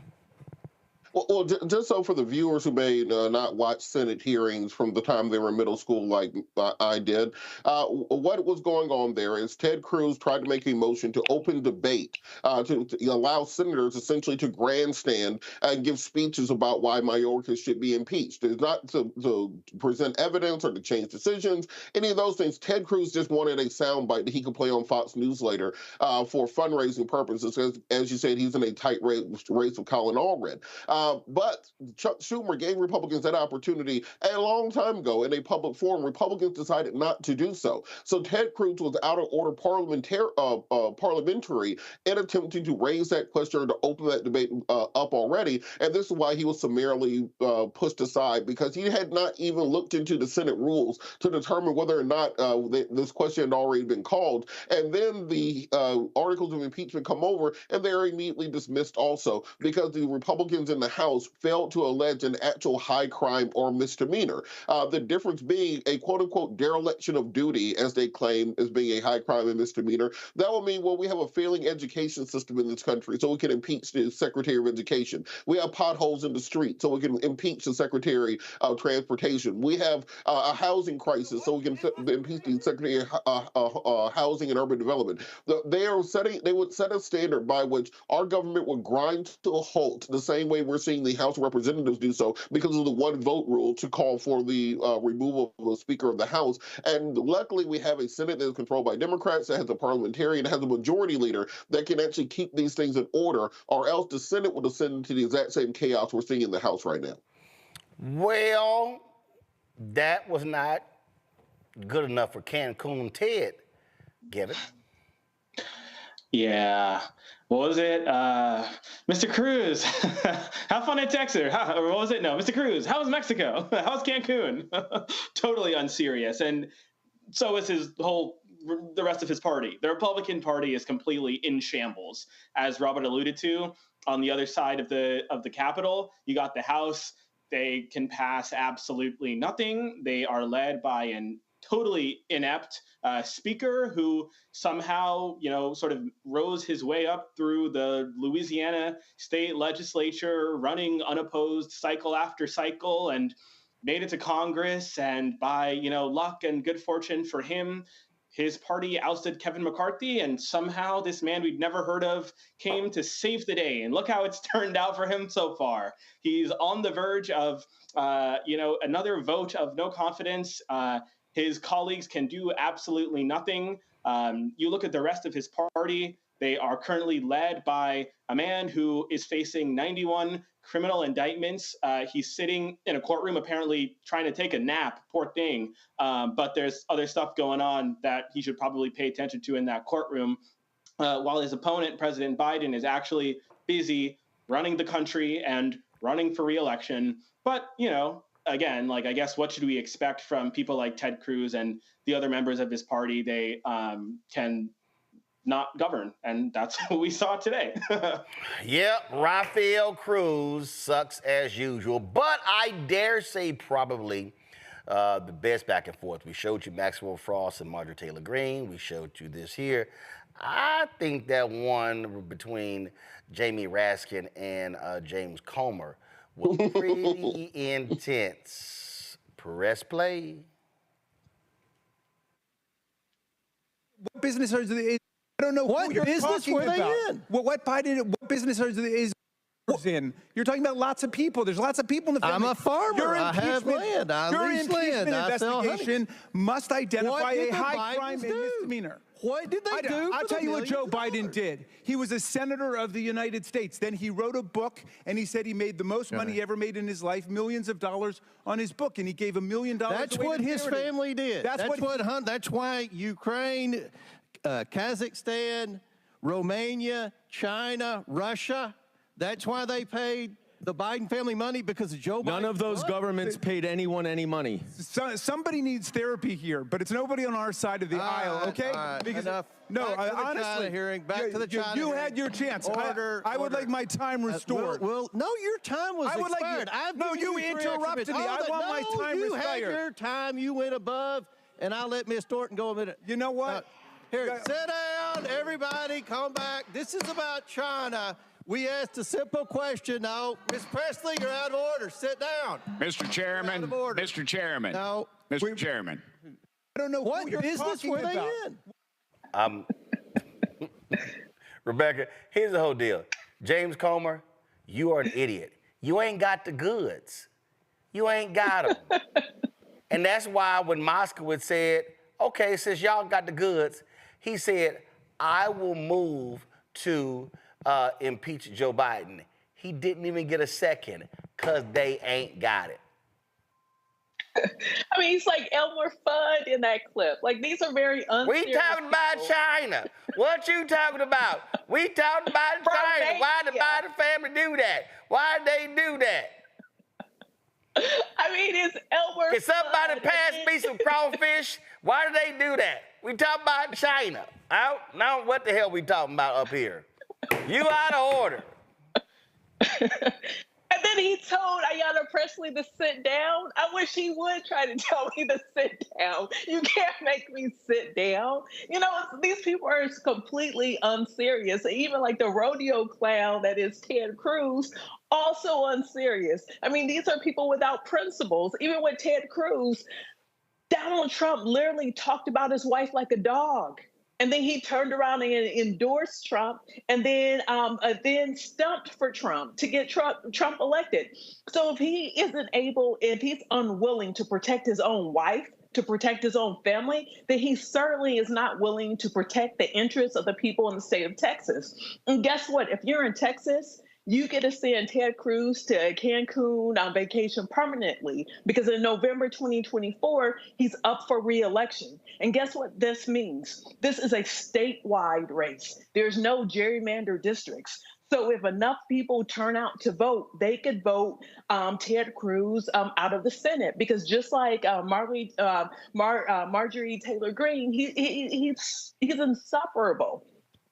These aren't serious people. And so I'm hoping that in this election cycle that Americans actually elect serious people to do the business of the country. There's so many things that are happening in the international space, and there's so many things that are happening domestically. And we actually need people who are going to Congress to actually try to pass bills into laws, because we have a lot of work that needs to be done. And election day is again November 5th. Roland, can I say one thing? Yeah, Kevin, go ahead. I know we're up here like joking, and it's really funny, but like the consequences are really grave. A large portion of the American people have completely lost faith in their government, especially the United States Congress. The last Congress was the least productive Congress in a very long time. No, fact check. The last Republican-led Congress. Of course, the last Republican-led Congress was the least productive in a very long time. People see that, people see this clip, and they're like, what the hell is my government doing for me? They check completely out of the government process. These lies that, Marjorie Taylor Greene and others are spewing, Donald Trump. In fact, 34%, I believe, of Republicans believe that the FBI orchestrated January 6th. Just let that sit in. 34% of Republicans believe that the FBI, the Federal Bureau of Investigation, the United States government, orchestrated January 6th. That is sad and detrimental to the state of our democracy. So again, I know it's, we make fun of Ted Cruz and all of that because they're totally unserious, but I couldn't help but it really is really, the consequences are grave because children are watching their leaders, if you can call James Comer, Marjorie Taylor Greene, and Ted Cruz leaders, but they're watching what's playing out, and there will be lasting consequences in terms of the trust and the faith that these people have in their government and whether or not they will engage in any sort of election ever. Well, they are who they are. All right, y'all, got to go to break. When we come back, Tech Talk, we're going to chat with Isaac Hayes III, the founder of Fanbase. He had a great conversation with Jermaine Dupri. And the issue of equity came up, and is one that I want to talk about, equity in the tech space. That is next, right here on Roland Martin Unfiltered on the Black Star Network. And I'm trying to decide, should I keep the hat on in the next segment? We'll see. YouTube folks, why y'all so slow hitting the like button? We should easily get 1,000 likes every single day. Hit the button, y'all.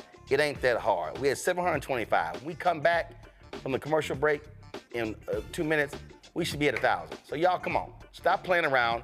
Hit the dadgum like button. All right. Also support us in what we do. Join the Bring the Funk fan club. Your check and your donations matter.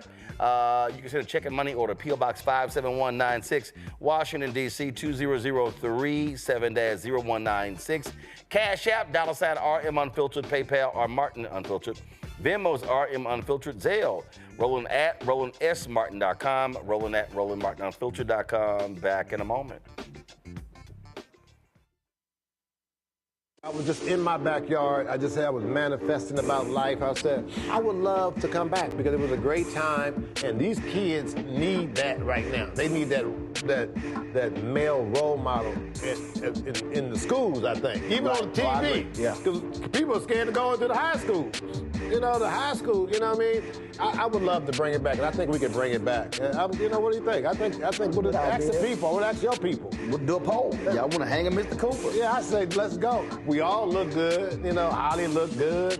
Raven looked the same. Marquise, Don Lewis. It'd be funny to have the bullshit you see out there on TV now. God damn.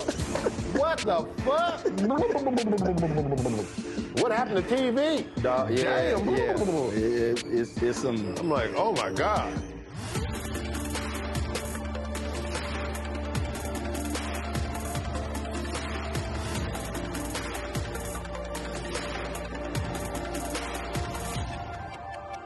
The next, A Balanced Life with me, Dr. Jackie, how to live the dream without it turning into a royal nightmare. We'll meet an entrepreneur couple who've been living the dream for nearly 30 years, and they're still going strong, speed bumps and all. I was all one trying to hold back, but he thinks he could do anything. He's like, no, we're going to do it. Let's do it. Let's just jump into it. And it has worked. It's a thing of beauty, literally. That's all next on A Balanced Life on Black Star Network. Fanbase is pioneering a new era of social media for the creator economy. This next-generation social media app with over 600,000 users is raising $17 million, and now is your chance to invest. For details on how to invest, visit startengine.com/fanbase or scan the QR code. Another way we're giving you the freedom to be you without limits. I'm Faraji Muhammad, live from LA. And this is The Culture. The Culture is a two-way conversation. You and me. We talk about the stories, politics, the good, the bad, and the downright ugly. So join our community every day at 3 p.m. Eastern and let your voice be heard. Hey, we're all in this together. So let's talk about it and see what kind of trouble we can get into. It's The Culture, weekdays at 3, only on the Black Star Network. Hello, I'm Paula J. Parker. Truly proud on the Proud Family. I am Tommy Davidson. I play Oscar on Proud Family, Louder and Proud. Hi, I'm Jo Marie Payton, voice of Sugar Mama on Disney's Louder and Prouder, Disney Plus. And I'm with Roland Martin on Unfiltered.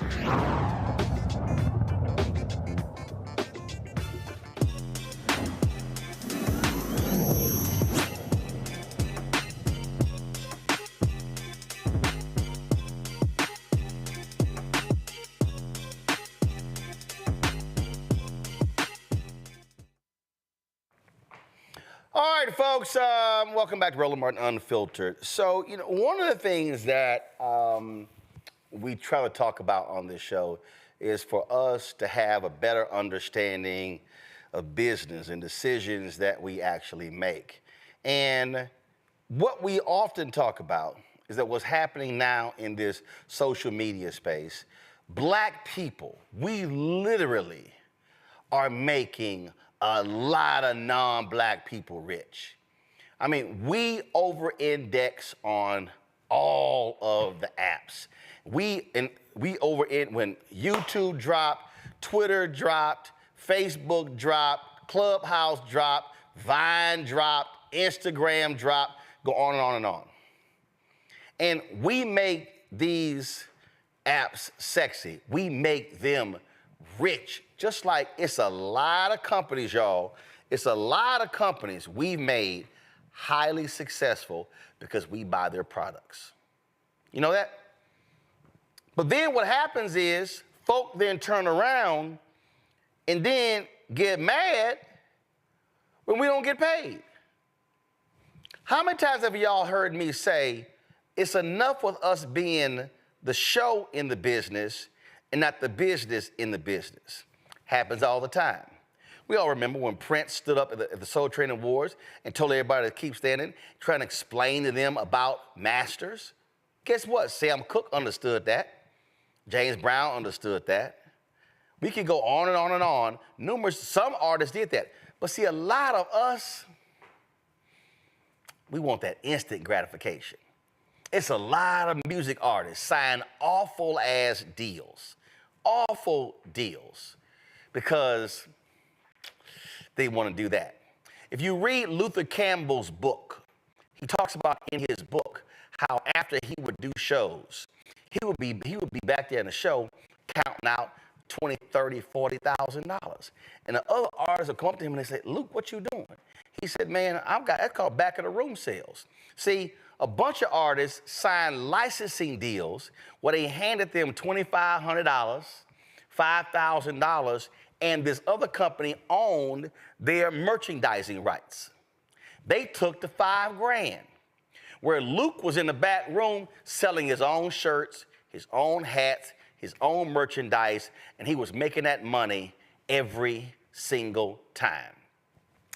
But see, we fall for that. If you read Jack Neufeld's book on Don King, he tells an interesting story. And y'all know I don't use the N word, so I'm only going to use this word within the context of this story. So Jack Neufeld talked about how Don King was cheating a whole bunch of boxers out of their money. And Don King realized he owed boxers $100,000, $200,000, $300,000. But see, Don King said, oh, this ain't no problem.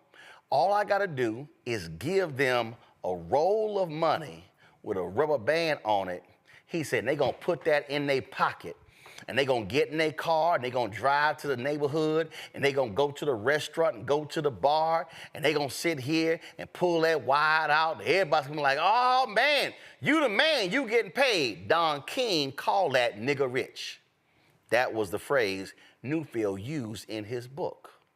In fact, Muhammad Ali was in a lawsuit with Don King. Don King owed Muhammad Ali about $1 million some odd dollars. So Don King knew, I ain't trying to pay Muhammad that money. So this was what he did.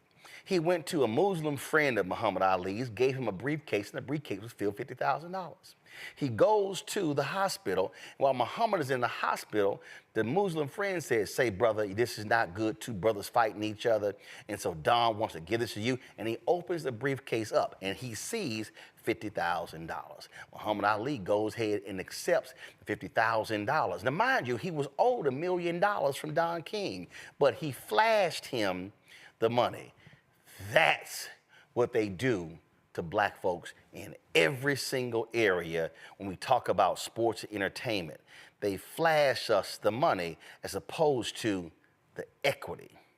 And so, Isaac Hayes III, founder of Fanbase, was in a conversation with Jermaine Dupri. They posted on social media, and I saw that. We were going to discuss something else today. We were going to talk about AI. But I saw this, and I said, I think this is a much better conversation than that for today. And so, roll it. So if Casanat came to Fanbase and he got off Twitch, he can make more money than he making at Twitch. Than he make with you. He can make more money with you than he making at Twitch. I tell you how he could. I give him equity in the company. I give him equity in it. But that's a gamble. No, it's that's not like. Want to know why it's not? Does Casanat have the ability to move people where he wants them to move? I don't know if he knows. Yes, he does. When they went to New York City, tried to get some PlayStation, and the motherfuckers mobbed the whole shit. Okay, you're right. That's right. Okay, so Casanat said, I'm over at Fanbase. I'm going to Fanbase, but he owns part of the company. Fanbase goes from 600,000 plus users to 1 million users in like 24 hours. That means then Fanbase becomes $1 billion company. Now, the same people that invested in all them companies, ripping all of that failed, look at me like, oh shit, we got to go get $100 million because he's about to blow up. It's like I always but that's you. But I'm saying yes, you. So how do we get Casanat that money though? That's what I'm saying. Because they'll have equity. Yeah, because they'll have equity in the company. But equity. You know, equity. Wait. Hold on. I'm just going to tell you, equity to don't sound like money in the hand, right? Just like Magic Johnson, they offered Magic Johnson equity in Nike, and he signed to Converse, but he's a guy from Detroit that didn't understand the word equity. So that's all I'm saying. My phone going crazy. We're going to have to do this later on. All right. But I'm just saying. All right, so this is the conversation Jermaine Dupri was referencing about Magic Johnson. Watch this. Winning the national championship, and 3 companies came in: Converse, Adidas, and Nike. Nike was just a year or 2 old. Converse offered me the most money. So, you know, when you grow up broke, you take the money. Phil Knight came in and said, hey, I can't offer you the same type of money, but I can offer you stock. Wasn't trying to hear that then. I wasn't trying to hear that then. And I didn't know nothing about it. And my family didn't come from money. Yeah. See, that's one thing that hurt us sometimes. When you don't come from money, you don't know. I didn't even know what stocks was at that time. So I passed on the stocks. Can you imagine? 45 years, $5 billion that stock would have been worth today. But let me say this. When you don't know something, that's okay. It's when you know and then you make mistakes. I'm a person who live in the moment, and if something happened to me that wasn't good, I leave it in the past and I keep moving forward. That's who I am. No, doggone well. Magic still like, damn, I wish I had that $5.2 billion. Isaac Hayes III joins us right now. He's the founder of Fanbase. And Isaac, Magic just sat there and he said, when you don't know, that's what makes it worse. The reality is, the brother who you were talking about and Cass today, they know. It's all around. Everybody is talking about it, but the reality is a lot of us want to go for that quick money in our hand, not realizing that if they are paying you X, they making 4, 5, 6, 10, 20 times more money, you making them rich. So the young brother you're talking about, he's huge on Twitch. How much is Twitch valued at? Twitch is valued at $45 billion. Whoa, hold up. This young brother is one of the biggest folks on Twitch, but Twitch is valued at 45 billion? 45 billion. And I guarantee you this brother ain't worth 450 million. He'll get there. I think he'll get there, but he has to make the type of moves that I'm offering. He's gonna have to do those type of deals. Something interesting, somebody pointed out something interesting to me today about equity, in that there's another streamer, this kid named Aiden Ross. He's on a platform called Kick, and Kick gave him equity in the platform. He's white, he's a streamer, he has equity in Kick. Kai Cenat is on Twitch, which was already acquired by Amazon, but he's making a lot of money and he has a very good split on the revenue that he brings in, but he doesn't have equity. And that is my point in introducing the conversation of equity, even with Fanbase raising capital. So let's be clear. even the round that we're raising on Start Engine, everybody that invests in Fanbase is getting equity. So equity is the word of the day. Whether it is offered in exchange for services and consulting for somebody that has a massive following like Casanat, or whether anybody watching this program right now invests in Fanbase, you're having equity and ownership in a company, right? And so as time progresses, these companies grow in value. They reach enormous amounts of billion-dollar valuations in social media. Facebook is worth $2.2 trillion with a T, right? And so imagine, like I said, someone like Magic having that experience with 45 years of Nike stock going from 17 cents a share to about $100 a share and being worth $5 billion. Right now with Fanbase, equity is, right now, our shares are $665 a share, and we are valued at $160 million. But let's hypothesize, again, that Fanbase becomes worth $160 billion, which is half the value of Instagram, half the value of TikTok, and not even a tenth of the value of Facebook. That's still 1,000x return on your investment. So if you put in 100,000, you get $1 million. You put in 50, you get 500K.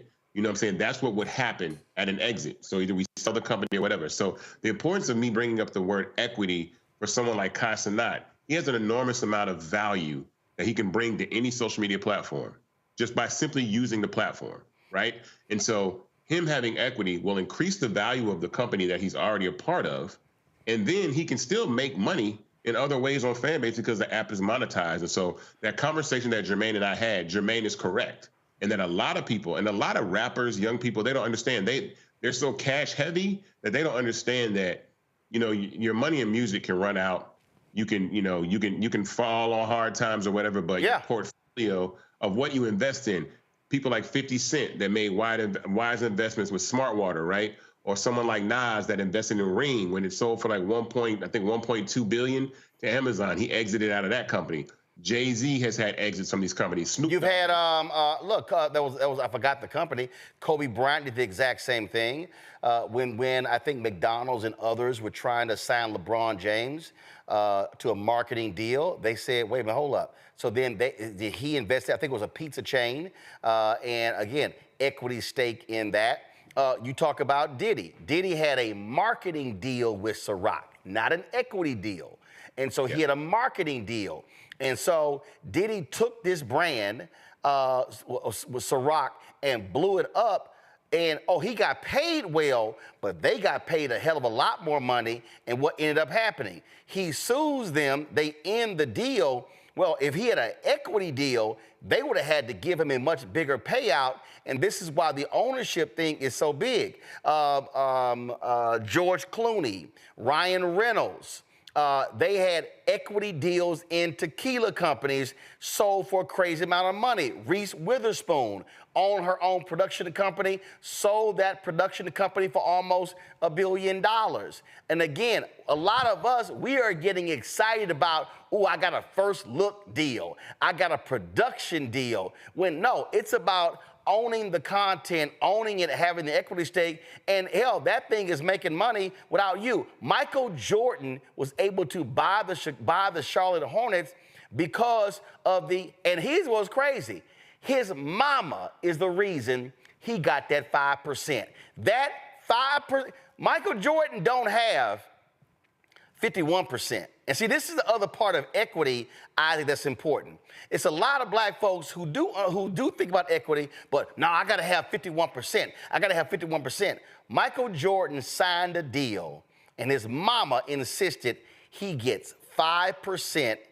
He took that 5% deal, and that's why he's now worth $2 to $3 billion as a result of his mama saying, no, we don't want just a check. We want 5% of everything sold with Jordan's name on it. Right.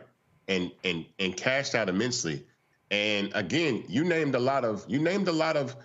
some smart African American people, but most of the people you're talking about are white entrepreneurs, white entertainers that are offered these deals. They're not offering equity deals to us. And the interesting thing about that is the amount of leverage that black culture has in influencing all types of businesses, whether it's music, fashion, TV, alcohol. Crazy. All of it, right? So the part about equity that's so important is that is our secret weapon against being able to blow these companies up. If people had equity in Clubhouse is valued at $3 billion. I think Clubhouse would be a much more successful app if they would have allowed people to actually have equity in the company rather than just, go and raise $100 million and $1 billion valuation and not even care about the users. And in social media, equity in social media is extremely important because it's really a cheat code because it's the only business I know that you can actually increase the value by using it because you own it. So if you own shares in Fanbase, by telling people about it or using it, then you actually have, you're actually increasing the value of the company. So the more users we have, because again, social media apps are primarily based on the number of users you have and the number of monthly active users you have. So if you have large amounts of users, they can say, oh, you can make this amount of money running ads. So we already have a valuation of what the company could be and scale that. So with offering equity deals to people like Kai Cenat or allowing people to invest in Fanbase on Start Engine, it just changes the game. And I think that's this whole purpose and mission for me is like, I want to change the narrative that African-American people and Black people have ownership in these multi-billion-dollar tech companies. We've never been here. And I think that's so foreign to people that they've never seen anyone like me try or move in a path that says, okay, I see myself as a Zuckerberg. I see myself as a Kevin Systrom or a Spiegel or a Jack Dorsey, but I'm Black. But I know the value that social media platforms don't work without Black culture. So the equity conversation is one that I'll continue to have. And I've had these conversations with other entertainers. And a lot of times management is looking for the cash heavy side. And it's in tech because they don't believe, but they're missing the big point, which is like someone like Kai Cenat or someone like Cardi B coming to Fanbase would increase the value of the company immensely. But I wouldn't, if I was them, get your equity first and then come over to Fanbase. And for those that invest, there you go. Invest in Fanbase and share the fruits of their participation in what happens. Well, we are running a promo. I interviewed Jimmy Jam. And in the interview, he talked about how clubs in Minneapolis would not let them perform. And then they went ahead and booked their own venue, had 1,500 folks there, and the clubs were empty. And they were like, yo, where in the hell are people at? They said, oh, they at that party for the band y'all wouldn't book. And then the band started calling. They were like, yeah, nah, we're good. And see, and that's what it is. At the end of the day, this is no different than the hottest party, the hottest concert. Wherever the people at, yo, that's where the money at. And too often what's happening is we are devaluing ourselves by taking the short money, which requires us to keep doing all the work. Meaning we got to keep, listen, why do you have so many of these Black entertainers who are 70, 75, and 80, and 85 because they still on stage? They still performing because they don't own publishing. They don't own anything else. And the only way they make any money and still keep eating, they got to keep performing. That's correct. The case. I remember when Cicely Tyson, somebody talked about, oh, Cicely, you still acting. And she was like, hell, I don't want to keep acting. But Cicely wasn't getting paid all those years. It wasn't until Tyler Perry came along that she got paid $1 million for one day's worth of work. And he did that after she told him, I think she said she got $8,000 or $10,000 for Sounder. And he was stunned. He paid her $1 million for a day of work. It was the most money she ever gotten paid. And so that's what people are realizing. So when we talk about equity, this allows for you, well, you don't have to work because the value of that company is going up. And then how the tax code works, when you start talking about capital gains, stuff along those lines, okay, Elon Musk, the richest man in the world, he ain't got $44 billion in the bank, or whatever his number is. The reality is he is able to go to a bank, leverage his stock, and go buy whatever he wants to, and then his tax liability is low because you don't actually have to pay on that until you actually pull it out. That's why the rich folks want to keep the capital gains tax rate exactly where it is, and they actually want to be lower as well. And so this is a conversation that we as Black folks have got to have because we want to understand building wealth. Equity is the way folk build wealth. Just like we talk about home equity. It's the same thing. What's the equity that you have in something that you own? Right. And the value of houses increase or decrease, and you can actually pull from the value of your home in equity. So I want to shift this conversation to equity for the people that are watching, right? So, and I come on here and talk about Fanbase, all the time in our raise. So we're raising $17 million. Anybody that wants to invest and have equity, I'm gonna keep using that word. If you want equity in a social media platform that is on the rise, then go to startengine.com/fanbase and invest. The minimum to invest in Fanbase is $399, and that buys you shares of the company. So you are actually an owner in the company and actually have equity. We're almost at $800,000 raised right now. You can go to startengine.com to invest. And that's important because these companies, again, reach $100 billion valuations. I'm not in this to try to flip Fanbase and be a tech founder that says, oh, I was in tech and made a bunch of money. I see the enormous amount of value that the Black community brings to platforms like Twitter, when they were on there with Black Twitter, Clubhouse, Instagram, TikTok with the dances, all this. So I said, if we don't own infrastructure, and what I was telling Jermaine Dupri is like, if we don't own the infrastructure, we're always customers to things we make popular. We are customers. Everybody on TikTok is a customer to TikTok. They're a customer to Instagram. They're a customer to Clubhouse and Facebook and all these platforms. They don't have any ownership in them. And what typically what these platforms do is they find one or two people to pay and make wealthy and say, okay, see, look, we made them rich. But really, the goal is not to make one person rich to say you've done your job. My goal is to allow everybody a shot at the American dream, a piece of the pie to actually hone equity in a tech startup. And again, I'll repeat this, the fastest way to build wealth in the United States of America right now is technology, is tech companies. It's not real estate, it's tech. So you see how much NVIDIA is worth. You see these tech companies with AI and all these other platforms like this. So I'm doing a tech infrastructure play that's social media and technology and culture. So that's why I tell people to go to startengine.com/fanbase to invest and own part of the company. It's extremely important. And this is and one of the things I say is Fanbase, I believe in the company. I believe in how successful we're going to be and how we've grown. And so I want people to take this ride with us because we're only going to keep getting bigger and better. That's what we're raising the $17 million for. And we want people to be a part of that. And so that's extremely important. Equity is the word of the day. If you don't, listen, I don't want to hear, 5 years from now, you'll be like, man, he was on rolling talking about equity and the word. I should have just did it. I should have put my money in. I should have went and invested. But, this is your opportunity to do so because people like Kai Cenat are making a lot of money, but he doesn't have equity in a lot of these platforms, these companies that he works with. Absolutely. Equity questions. Robert, you first. So with the equity, can you kind of describe kind of a ratio when people are investing, compared to other companies, let's say you had at this same point in time were investing in Facebook when they were at this same level of development, what kind of returns will people see? Because I think sometimes when you can put it in more concrete terms, it helps people understand exactly what the equity stake can turn into. Well, I mean, I have to speak hypothetically just because I can't make any guarantees. Oh, no. Let's do hypotheticals with Fanbase. Let's use real life examples. Facebook, okay. Apple. I mean, you already use it. Say it again, Nike. What was Nike's stock when it was offered to Magic Johnson? It was 17 cents. Okay, Nike, hold up. Nike's stock was 17 cents. When it was offered to Magic Johnson. If you right now, let me just pull it up. Give me 1 second.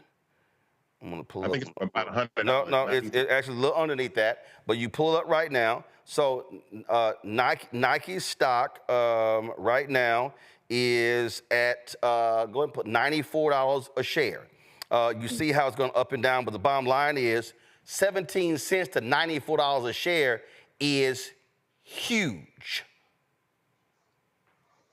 Yes, it's enormous. I think I want to say it's a 285x return. So I'll do this. I'll say this. When I first founded Fanbase, the company was founded at a $20 million valuation. We've gone from $20 million valuation to a $50 million valuation to an $85 million valuation to a $160 million valuation. So now Fanbase is worth 8 times what it was when people first invested now. Now, $160 million is a large number, but in the scheme of what tech companies is, when you think about Twitch is worth $46 billion, when you think about TikTok or ByteDance being worth about $350 billion, Facebook being worth $2.2 trillion, Instagram outside of Facebook is probably a $300 billion company. So the ability for Fanbase to go from 160 million to 160 billion is there. It absolutely is there. It's based on users, revenue growth, and someone that actually invested in the company can actually increase the value in that. So that would be Fanbase going from a $160 million company to a $160 billion company would be 1,000x return. So for every dollar you put in, you would get $1,000, right? At an exit, a liquidity event is what we call them.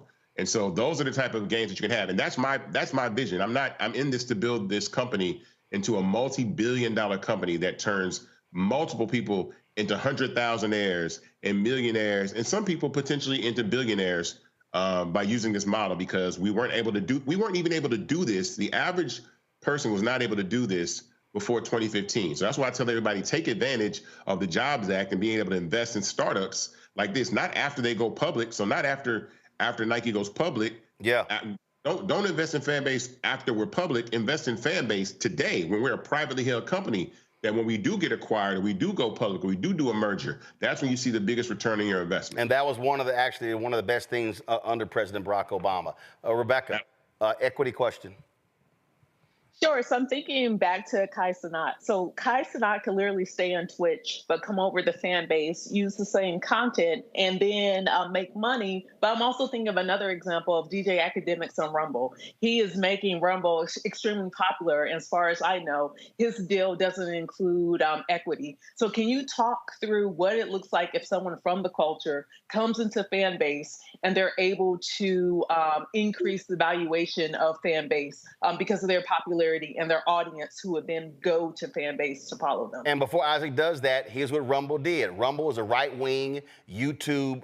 It was created as a competitor for YouTube, right-wing. But then the folks are like, yeah, you know what? We can't just have all these neo-Nazis and other people on here. So what did they do? They went and got a deal with DJ Academics and to do what? Bring his audience over there.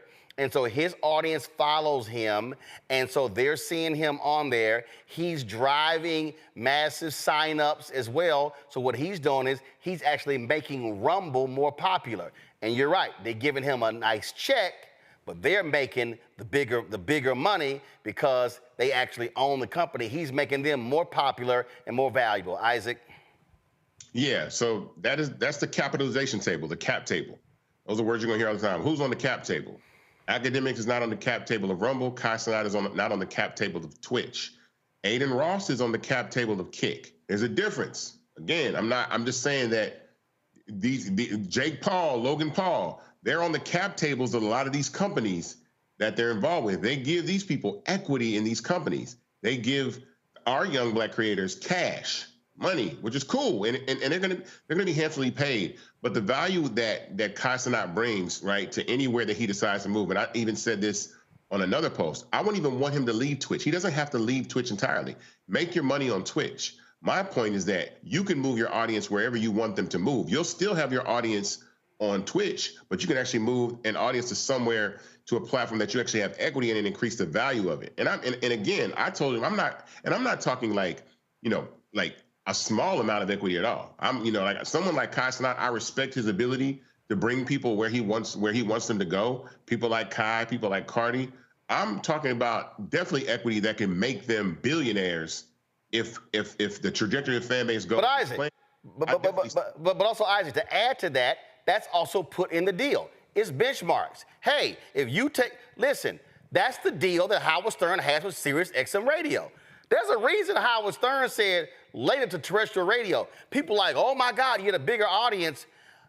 The deal that Howard Stern has with Sirius XM Radio, because his followers follow him, dude is making crazy amount of money with Sirius XM, because that's the kind of, but there are benchmarks. If you take us from here to here, you get this. If we go from here to here, increase your stake. And so basically, you're saying you grow, we grow, and your bank account's gonna grow because the valuation is gonna go through the roof. Yeah, and I mean, one thing, one thing that I pride myself in and I'm proud of is the way that we've actually raised capital doing equity crowdfunding and then me investing in Fanbase myself. One thing I'll say is I'll never ask anybody to do something that I haven't done myself. I spent $200,000 of my own money, not this money that I made producing music in the music industry. I gambled on myself. There you go. Right? So that $2,000 saved me about 20% of equity that I would have had to give away. Right. So I understand the value of equity because I understand the value of music publishing. Music publishing is equity in the songs. When you say how much publishing, how much ownership do you have in the copyright, right? Or what percentage do you own of the masters? So that was an easy translation for me going from music to tech because I said, oh, okay, cool. So I know that the more equity that I have in Fanbase, I can actually be able to raise capital and get more money to run the company or do equity deals, partnerships where people are offered stock options and you like Magic Johnson got offered in Nike where I say, I don't have a bunch of cash to pay you. Fanbase doesn't have Fanbase ain't got millions of dollars to pay Kai Cenat and millions of dollars, to pay some of these artists because they're going to make millions of dollars. Kai Cenat makes $400,000 a month on Twitch. He makes $400,000 a month on Twitch. God bless him. That's cool. I'm saying that, hey, look, you can make $400 million or $1 billion, right, in equity on top of the $400,000 a month that you make. And that's my point about saying, and then for the retail investors that want to invest in Fanbase, you can have equity in Fanbase and grow along with Kai Cenat or whoever comes onto the platform. And again, my mission is to get those types of creators on the platform. Gavin? Isaac, thank you so much for being with us and for what you're doing, for what you're building. It's funny, when we talk about equity, I feel like we talk a lot in our community these days about the DEI kind of equity, which is important, but this kind of equity that you're talking about, this is about generational change for our community, right? I think too many of us, especially, young Black folks coming up now, they want to be rich, which will get you money, but what we should be aspiring for is to be wealthy, right? Which will give us time, will give us freedom. So I guess my question is I understand, right? We work so hard to get our seat at the table, but what we should be doing is trying to build our own tables. So how can we shift that mindset in our communities? How can we get, young Black boys and young Black girls to grow up wanting to be producers and owners and investors and not just the consumers and employees? And how can we make sure that they have the skills they need to do that? Well, I mean, one of the things I think is look at the examples that you have of people that have done it that way. People like Tyler Perry, right? People that have built companies from the ground up and see the value of the wealth they've created, these producers and songwriters and artists, right? And Pinky Cole with Slutty Vegan and all these, these businesses that are built. A lot of places in America, we never see people that look like us in those positions of power and don't think that those things are achievable. We look at, Oprah and Tyler Perry as unicorns and mystic, beings that could rarely exist and ever. And really, if we focus the power of our community inward, right, we have $2.2 trillion worth of spending or $1.8 trillion of annual spending in the Black community and directed that back into investing in ourselves, investing in our own businesses, then we would create generational wealth. And I'm saying with social media, it's literally like, I posted this tweet the other day.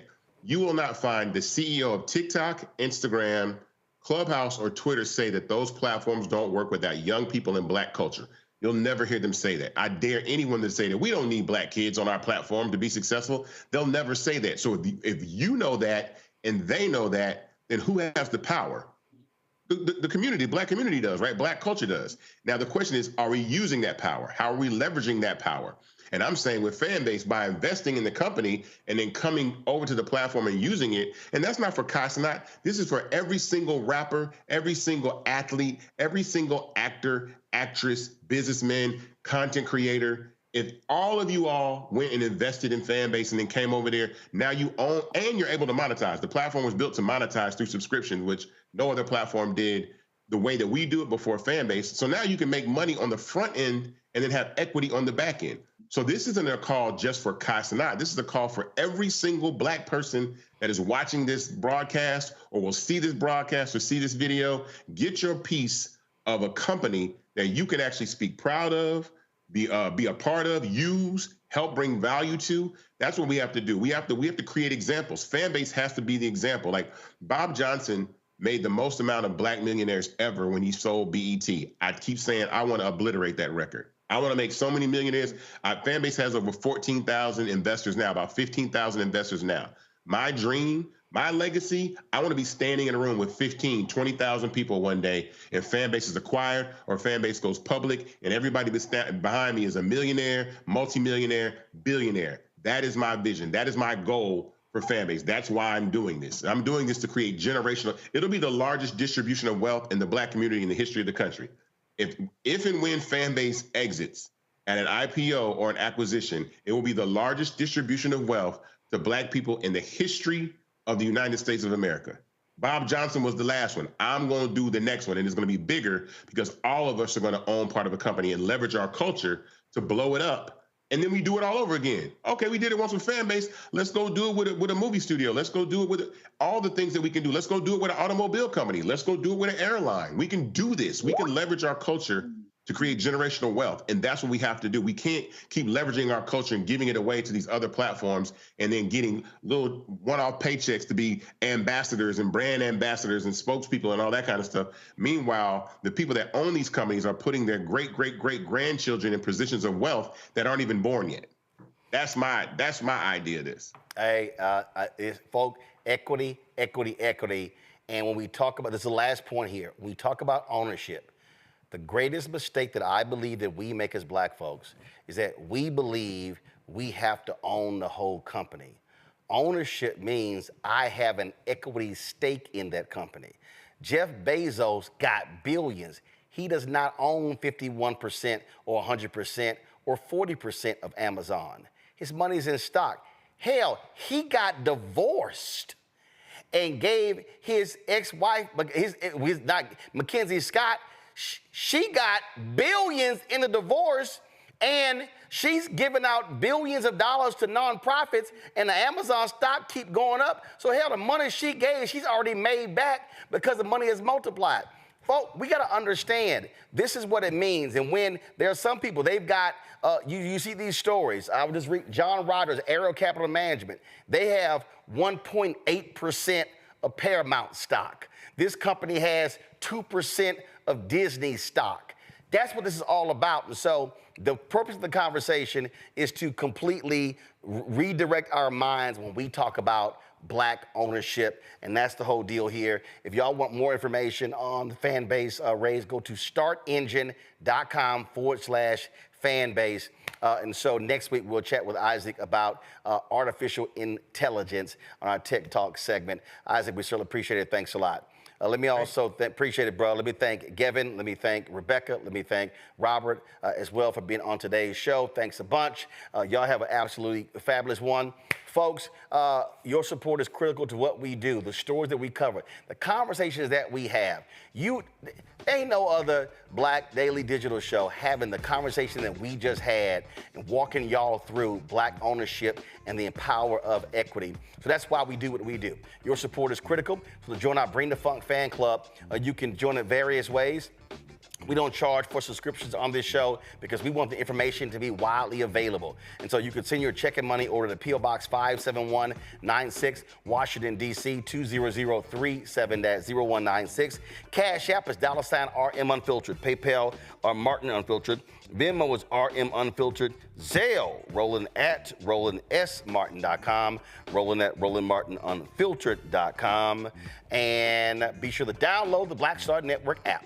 Apple phone, Android phone, Apple TV, Android TV, Roku, Amazon Fire TV, Xbox One, Samsung Smart TV. Tomorrow's show, y'all, I'm going to talk to y'all about our Black Star Network being on 4 fast channels.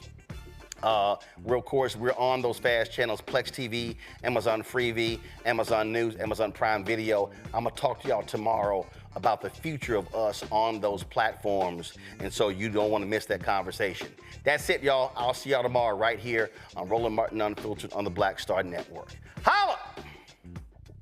Black Star Network is here. Oh, no punch! I'm real revolutionary right now. Thank you for being the voice of Black America. All momentum we have now We have to keep this going. The video looks phenomenal. See, there's a difference between Black Star Network and Black-owned media and something like CNN. You can't be Black-owned media and be scared. It's time to be smart. Bring your eyeballs home. You dig?